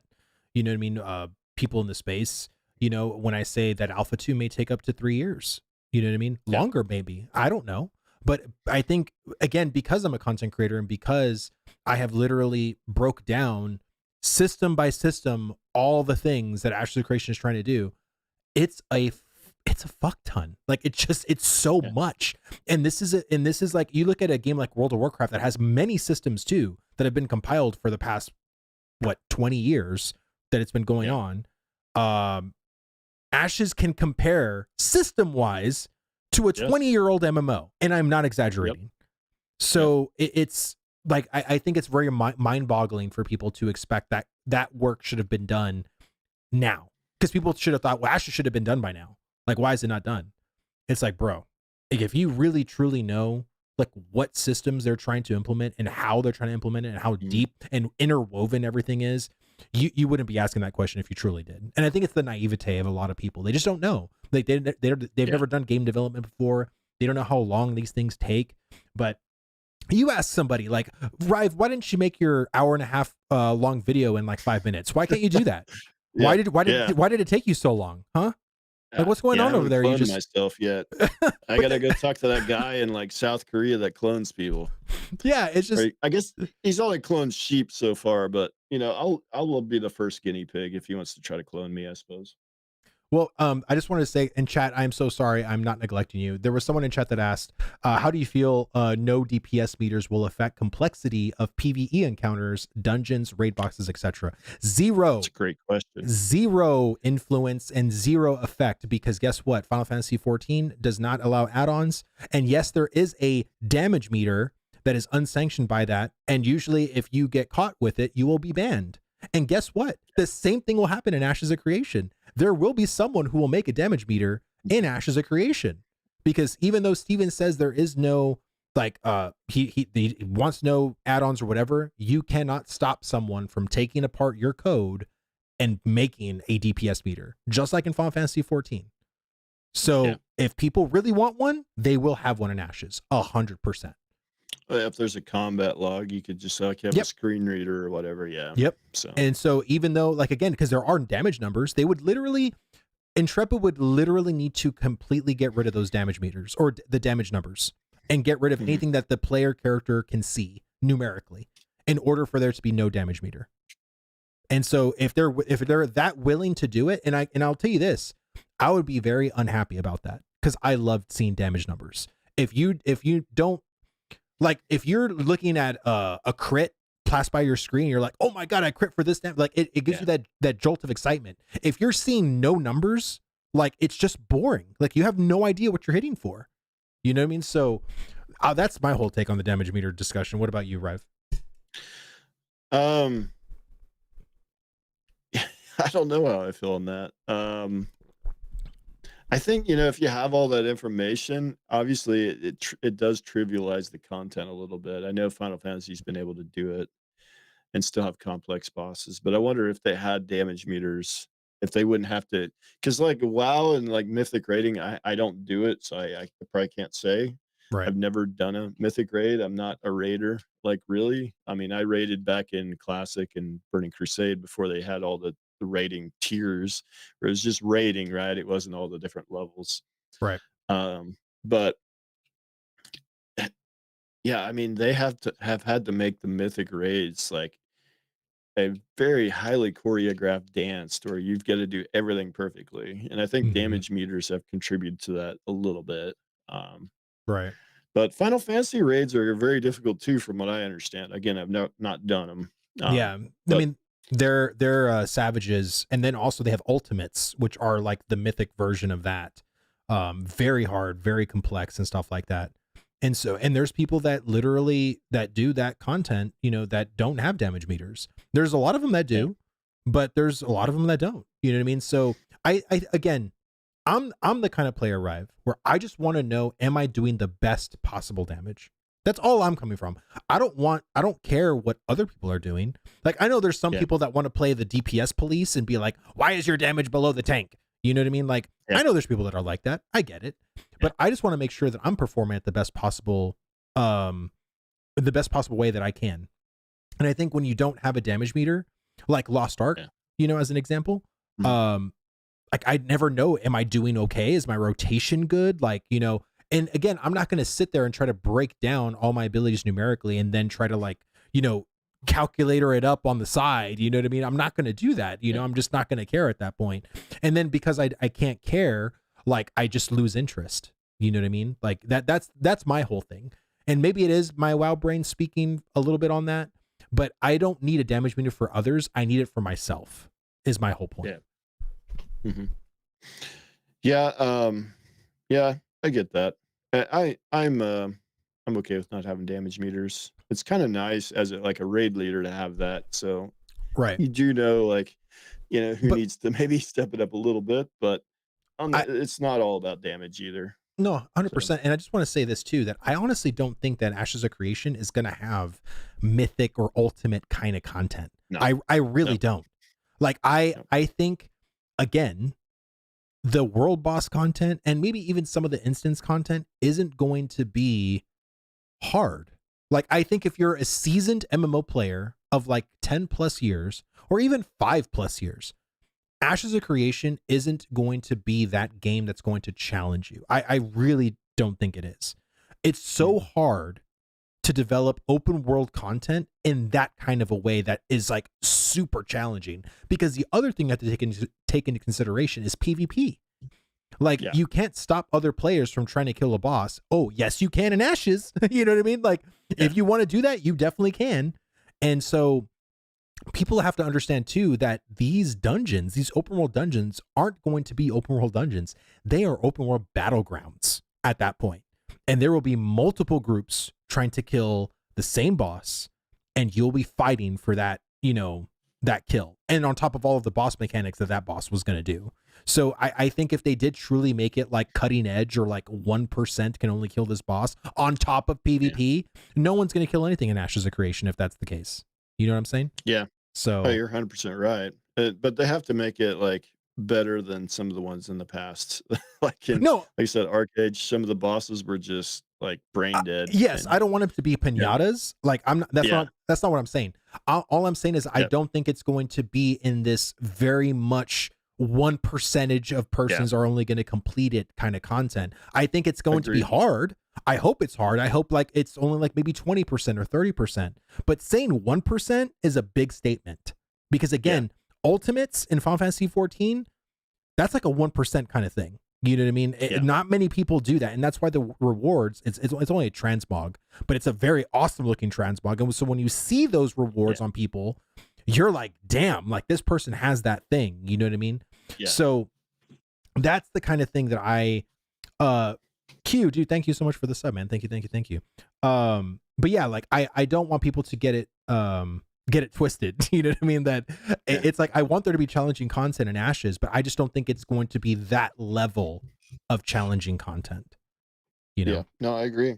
It can't be, just like you said. So, I mean, just not having it in an instance alone means it can't be, because I mean, and the other thing is you're not going in with a set amount of people. I mean, you can zerg the boss, like, basically. I mean, they've talked some about some scaling. They used to say there would be no scaling, and now they're saying there'll be a little bit of scaling potentially.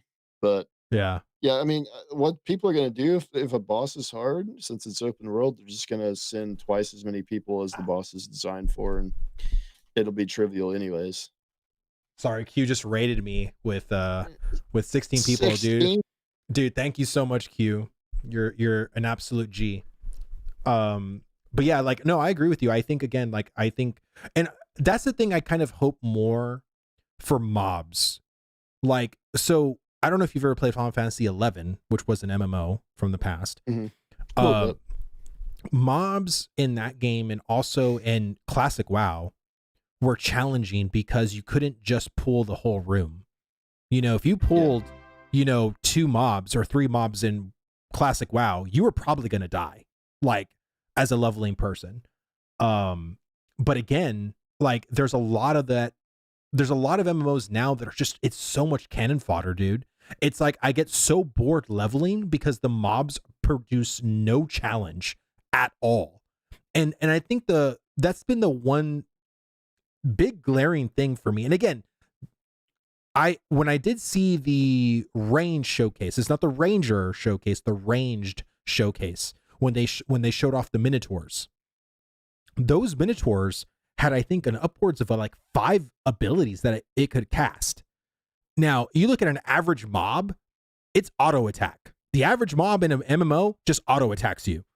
In Ashes, they have like 5 abilities. So for me, as long as the numerical numbers kind of even out to where maybe I can kill 2 of them, if I pull 3, like, I'm in a bad time. Like, that's where I kind of want to get to. Yeah.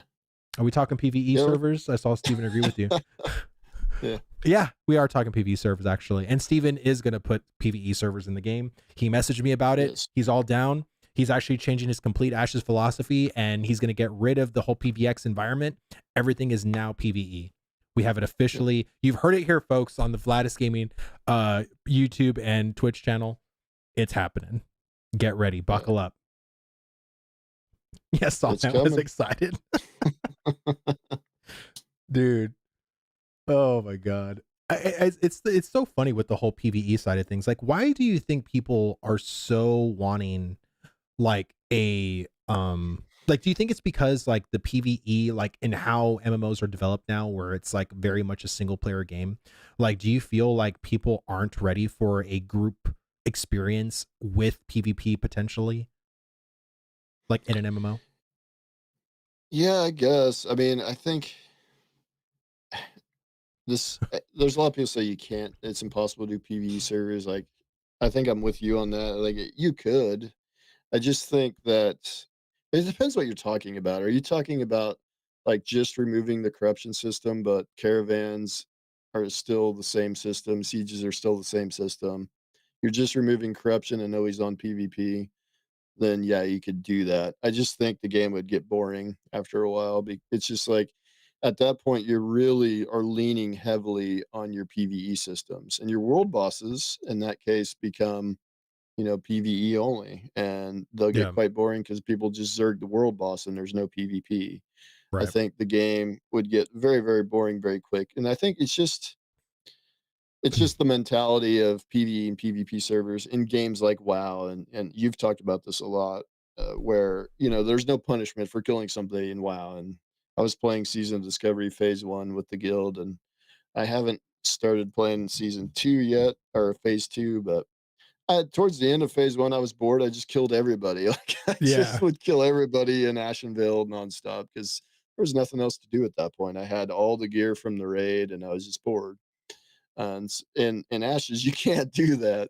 So right. it's a different story. I just think it would be boring. A PvE server would be boring, I especially if you made caravans and no sieges, and if that's what you meant by PvE, then it would be extremely boring. I So think go I ahead. no, I was gonna say like PvE server would work if you completely changed the game, and at that point, Yeah, is it worth it? Like, you would need to literally completely redo and redesign a lot of systems in Ashes, and at that point, is it really worth the cost to yeah, now have servers that function completely different from the original base game, and yeah, then have, balancing that server and then also the regular PvX server? It's just, it becomes too much. And again, I've always said, if you are trying to launch a product and people aren't buying, you need to go where people want that product. Like, that's how yeah, business works. Like, Ashes is making a game, yes, for people that want this kind of game. But my fear was, this is literally being based off of a game that is dead. Like, it's not like yeah, ArcAge is thriving in 2024 and there's all these no, people playing ArcAge and there's all these people playing Lineage 2.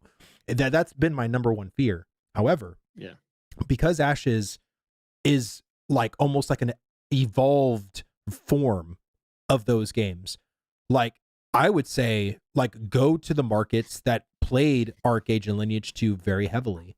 You know what I mean? Because yeah, again, people did play it here in North America, but I think we had probably the smallest numbers, to be honest with hmm you. And I oh think yeah, where those games really shined was in South Korea, China, Japan, hmm Brazil, Europe, you know. And I think if they could like, what I would do is put more not thought, but just more like money into facilitating servers for those countries. Because again, it's like I said, I don't give two shits if Ashes of Creation has 5,000 people in North America playing. As long as they have 5 million everywhere else in the world, I'm good.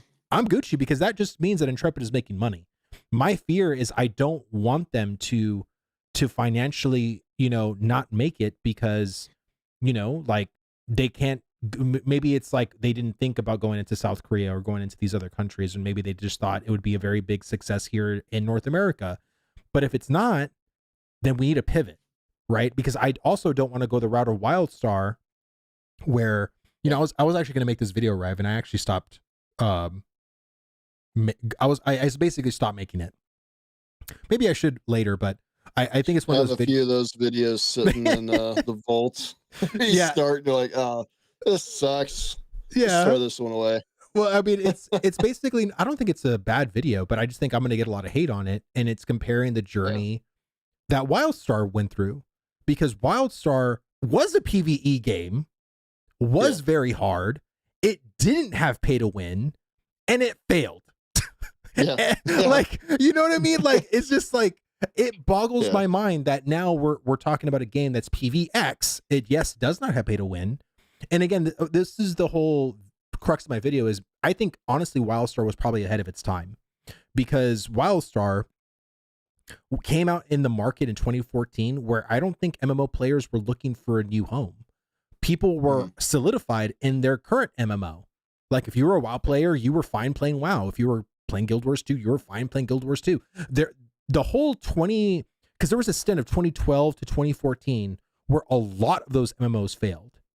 And the Mhm. reasoning why is because the current MMOs before then that were still going on, like World of Warcraft, Final Fantasy 14, Guild Wars 2, was Elder Scrolls Online. Around that time, Okay, yeah, it Black was Desert Online. after Guild Wars. Yeah. Yeah, like Black. like Yeah. like everybody Yeah. was just basically in their communities, and no one was really unhappy. I think the unhappiness started to really form in like 2018 ish onward. And so I think if WildStar could have launched in like 2020, oh my god, I think WildStar would have done very successful because now people are Yeah. asking for an action based, MMORPG that's PVE servers and you know what I mean. Like it's like, and that's what WildStar was, and it was actually really challenging. It was a really challenging game. Now, was the game perfect? Absolutely not. I'm not trying to say that it was a perfect MMO. No MMO is perfect, but all I'm saying is it had a lot of what people are asking for in an MMO. Like when people talk about Ashes and the things that people want from Ashes, WildStar had it. You know what I'm trying Yeah. to say? Like it's just Yeah. and it still failed is my whole point. So it's a very scary thing to make an MMO, man. Yeah, I think WildStar just needed another year or two. They had so many bugs at launch, and NCSoft, just kind of pulled the plug on them, I think. And if NCSoft they have a ton of money, they could have kept that thing. They could have kept that thing going, and they could have fixed it. And like a lot of people were saying in chat, it just came out at the wrong time. Like Yeah. we had a rash of MMOs all come out from like what 2010 to like 2015, somewhere in that area. Just like tons of MMOs came out, and it just oversaturated everything. And WildStar, I loved WildStar. It had, in terms of action combat, I always felt like it was the best Hmm. in that. Um, and I thought it was a good game. I thought it was a really good game, but it was a little bit maybe too similar to WoW, other than it was, hardcore, more hardcore. But Hmm. I've always looked at kind of moving a little bit away from that. Like this whole like PvP MMOs never work discussion is what I get told a lot. Right. And it's, to me, is like I don't think there's been a lot of good attempts. First of all, I don't think the money didn't go there. I mean, there just haven't been a lot of AAA PvP MMOs released. People look at games like Mortal Online. That was not a AAA at all. Very indie, very low budget. Yeah. Albion Online is kind of like a isometric kind of mobile type of game. It's not a real serious attempt to me. Throne and Liberty is going to come out and obviously pay to win.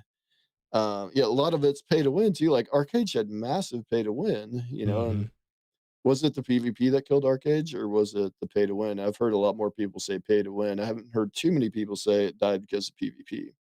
And then the other thing is the few good attempts, like BDO still has a lot of players. BDO is probably the third most played MMO in the Yeah. West. Albion, even though all the flaws it has, it's probably the fourth most played, and it has a lot more players than New World. Um, Hmm. so I mean, PvP MMOs I think can do just fine if they get the funding, and that's where we're in good shape with Ashes. They've got massive amounts of funding. Um, they had 100,000 A2 people how long ago, and maybe they're up to 150 or 200,000 now. I mean, who knows how many they're up to? I mean, they have a lot Right. of funding, Oh yeah. um, and no pay to win. So not too many MMOs that were PvP had that, like that combination, well funded and not pay to win. We Right. haven't had a lot of those. Deep I can't systems. think of deep systems like actual good PVE. Like I Well, can't think of a single one that and actually had all those things. well, I think another has another thing going for it too. The fact that a person like myself that's a PvEer is interested, because when you market yourself as just a PvP MMO, I wouldn't be interested. Like Yeah, I'm being honest. Like, and again, like I know yeah, there's PvP elements in Ashes. I know I yeah, can't turn off PvP, but when Steven talked yeah, about the game and the reason why it sold me is because there is so much for a PvEer to enjoy. And when you make yeah, a PvP MMO, the PvEers don't have much to enjoy because it's a PvP MMO. Like everything is yeah, around the PvP aspect, right? And so because Steven is trying to literally create this balance of like professions and economy and like, dungeons and bosses and stuff like that, like a person like myself could potentially like thrive in a game like this that does have PvP in it. yeah. But it's not focused around it, even though it kind of is, you know, and I think that's why I think Ashes has such a great chance to really succeed because you can attract PvEers. Again, I don't Hmm. think the PvPers are big enough to sustain an MMO. I don't. Yeah, Like I'm just being I think I'm not saying that's a factual statement, but I just think you do need PvEers. And again, mhm, you need PvEers because if you're a hardcore PvPer, you can shit on them. You can kill them. You yeah, know what I mean? Like if all you're yeah, doing is going up against people that are just as good as you're gonna be upset because you'll yeah, never, be able to just shit on people like the way people want to get shit on, right? So I think it's just a yeah, matter of balance. And I think Intrepid is trying their best to actually cater very well to both sides. You know what I mean? Because again, I've talked to people that all they talk about in Ashes is PvE related things in Ashes. You know what I mean? And mhm, I've talked to people that are the complete opposite. But the fact that you can have the conversation on both sides and it actually feel meaningful to both sides, that's quite rare, agreed. at least to me. Yeah, I agreed. I agree. It's you have to have both. Like BDO and the few that have been successful had, to me the BDO PV is a little bit boring, but I mean you have to have see that and that going back to that is like that's I think one of the biggest problems with PvP MMOs is the PvE often kind of sucked, You Yeah. have to have both. I mean, because the PvP is not always going to be there. It's the nature of open world PvP. I mean, you might play it like odd hours, or something like that, and so you might not always have good PvP options. So Yeah. you need PvE, and you know, gearing up gearing up through PvP. I've always felt was a little bit weird. They're forcing you to gear up through PvE in Ashes. So there's no such thing as being a PvPer only in Ashes. Right. I don't know that you'll be able to do that because unless you got people handing you gear, you're gonna have to PvE in Ashes. Everybody has to, which I Right. think is a good thing. Yeah, and I think again, like I'm talking more like if a person wants to stay green, right? You don't want to be a combatant. Like, will you engage in PvP? Yes, you will, but not as often as you think. And I think that's enough for people. Like even for someone like myself, who I don't mind PvPing, you know what I mean. But I think the risk of being corrupted is going to deter a lot of people. Now, will it deter everybody? No, but I mean, I think again, you will be able to do a lot of stuff like if you want to be very profession driven and go out into the world and harvest and gather stuff, like I think you will encounter some PvP every now and then, but I don't think it's going to be the gank box that a lot of PvEers think Ashes will be. I really don't. And I think for how Yeah, big Ashes is, like I just, and again with all the diplomacy too, like if you are alliance with certain guilds or you're friendly with them, like they're not going to bother you. You know what I mean? Or you may even have help. You know what I mean? That's like, hey, like I hear you're in our area. Like, do you need anything? Like, can we help you out on everything? Like, not everything's just going to be like Yeah, backstabby, like killing you all the time. yeah. Like, there's again, Smashing our heads together. Yeah, yeah, there's sometimes you're working together. Yeah, yeah, I mean, you as a guild lead, Ryve, like I'm sure there's gonna be a lot of diplomacy you're gonna take apart, not just for yourself, but for your people. So when people see Genesis as their tag, they're like, oh no, we're good with those people. You know what I mean? Like it's yeah. not always going to be a fight. You know what I mean? And Oh, they better sometimes be. well, I'm saying like it's not always gonna be a fight. It will be sometimes, but not Yeah, always is my point. So Yeah.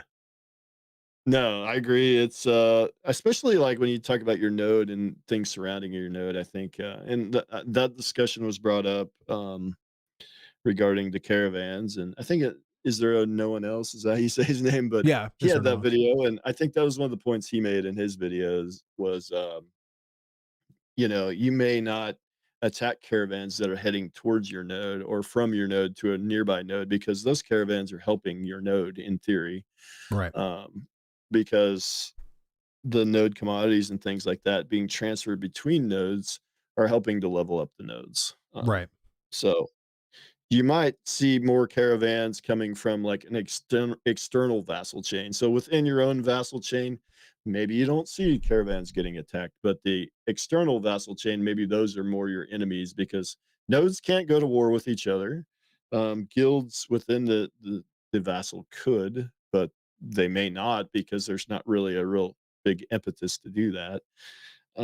So yeah, I don't know. I don't know that there'll be a lot of PvP within your node and the circle of guilds within your node. Yeah. Um, I mean, it could so be like it again, depending on your server, depending on what alliances you make or what alliances you choose not to make, could very well determine how often you're going to be engaging in PvP. Like I honestly feel too, there might be a server that is a PvE server because everybody just yeah, agrees that we really don't want to take part in PvP. You know what I mean? And yep, everyone just is all trying to work together in this kind of, paradise filled server, right? Where everyone just gets along and shit like that. You know what I mean? Like again, like yeah, you just never know. And especially once you leave it up to the players, that's what makes these games so interesting. And for the fact that every server is going to be completely different depending on what nodes they level, what personalities and communities go into those servers. Like there's so yeah, many rotating parts that I really don't think people truly grasp like how intricate and custom that these servers are really going to be. Which is why the yeah, main reason why I'm excited about this game, because again, it's every other server on other MMOs are basically carbon copies of what the experience like is on like in WoW. Your experience on Thrall server is gonna be the same on Duratan server, on Hellscream server, on Ultra Storms. It's the same experience. Like in Ashes, it won't be. Like, and that's the crazy yeah. part. Yeah, I wonder a little bit about, will every server be different? Because obviously near the starting area, those nodes near the starting area might get a lot of XP dumped into them. At its launch of a server, Right. that mass of people that are just flowing through there. Right. Won't the nearest node get to like stage 3 super fast and then lock all the others out? And then therefore like every server the is the stage 3 node is that node right next to the portal where you walk in. Right. And then whichever gets to stage 3 first has a pretty good chance to be the first one to get to Metro as well, I in theory. So, it could be that they're not that different. I hope it's not the case, but that's where Alpha 2, the testing will come into play. Well, and again, like this is something that I don't think they can do at this point, but I really wish they had more portals. Like instead Yeah. of the 5 starting portals, there should have been more. Like there should have been like 13 of them, across both continents, because the more places that you can allow your players to spawn at the beginning, like deters that very thing you're saying. Because Yeah. I think 5 portals is not enough, Yeah. segregation of players. I think it's gonna be too concentrated. But I don't know if it's something they could potentially change or add more portals eventually, especially if they're gonna have anywhere between like 8 to 10,000 players, which I think that should be upped. I think 12 to 15 should be more in line for how big these areas are, like how big the land mass is. I think 12 to 15,000 would actually be way better. But again, it's all about server stability, and I'd rather that be prioritized than more players. But more players always makes it more fun, is what I'm saying. So Yeah, was a video idea that has been on the back of my head, but what I would maybe do, I don't know if this would fix it, but or it would be a solution, but have 4 nodes equidistant to the starting each starting area, and have like in your starting area have like a quest that has 4 different choices, and you can go to one of the 4 nodes based on what you select in that quest, and each of the 4 nodes is one of the 4 node types. So, like, say Hmm. you choose the military, it'll take you to the military node to continue your quest. Right. And in doing so, it would split up that player base, and then the starting area, the actual starting village, none of that XP goes to any node. You don't start contributing XP until you get to your first node from your quest. Right. And maybe that would help. That could be an idea potentially. But we'll have to see in Alpha 2. I mean, the reason I say this is because in Alpha 1, I think it was like Winstead was the closest node, and it would Hmm. always level up first unless people ran up ran over to Nala and did the broken quest chain to get it leveled up first, which happened Right. often. But Right. without that, it was always Winstead because that was right next to the starting area. They So they I would do I worry about that. I think again it just kind of more numerically like the starting node areas would just need to have a way higher, experience gain, that needs to in order for it to level than the more outside ones, right? So that way it's like you can't just XP dump like it's going to take so much for it to just go to level 2. You know what I mean? Yeah, Comparatively to another node where level 2 is actually quite obtainable. You know what I mean? Like I think again, it's just probably more of a numbers game in that regard. And Alpha 2 will definitely be able to test that for sure, to kind of see. But I just think having more starting areas would have been a yeah, better way to go about it. You know what I mean? And especially because you can choose, right? Like you'll be able to choose as yourself, like, or whatever your guild decides on, like, hey, we're all going to start in this area or whatever. I think that's really cool.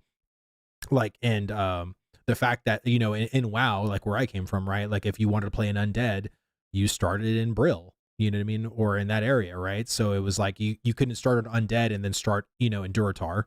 You know what I mean? I think that's really cool in Ashes that you can be whatever race you want to and then start wherever you want to. I think that's such yeah, a cool way to do it that I'm not used to. And I think again, whenever you provide the agency towards the player, players are always happy when that happens, right? Whenever you allow them to make the choice rather than the game does it for you. But again, I think it's yeah. all a sense of balance and stuff like that. Rive, do you have to go or anything? Like because I know Uh, I kind of have to like in a bit I because yeah, okay. it's getting pretty late here, so Okay, okay. but we've been going for a good solid 2 hours here. But Yeah. yeah, Yeah, if you good need to go, man, I conversation just as want to always. say, dude, thank you again so much for coming in clutch. And we had an Yeah, awesome conversation, man. So again, thank you. I always enjoy talking to you about Ashes. yeah. No, absolutely. Anytime, anytime. I mean, the first time we did this, you said, "Oh, I'll talk to you again in Alpha 2." And I think this was the 3rd or 4th time I've been here. I don't know how many Third, times it is now, but 3rd I time. think third time's a And charm. yeah, so, yeah, maybe the next time will It be will in Alpha actually be 2. an Alpha too. Oh my All right. god. All right, man. Well, I'll talk to you later, man. Thank you so much for coming on, man. Yep. We'll All see right. you. Peace. All right, guys. Let's see. Can I if I do this, where is my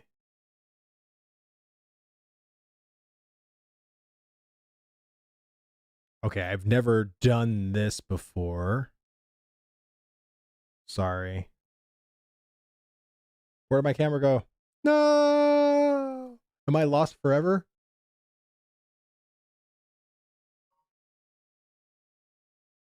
Damn it. I can't put my freaking camera on. It says it's already in use. Oh, well, all right, guys. Well, I honestly have to go myself. I have to go take care of the baby duty stuff. Guys, thank you guys so much for coming on and hanging out with me on this Friday. Really, really, really appreciate it. Is there anyone else on right now talking Ashes? Let me go to Twitch. I hate that I can't see who the hell is online. It's so stupid.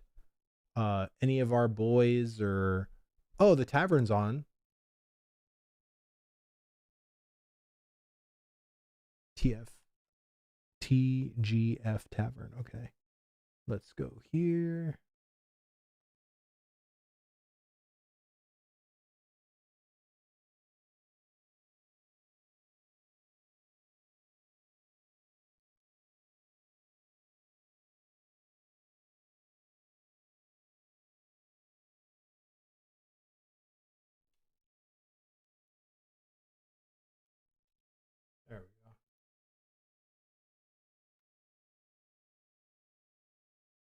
All right, guys. Thank you all so much. We're going to be raiding the tavern. And always a pleasure.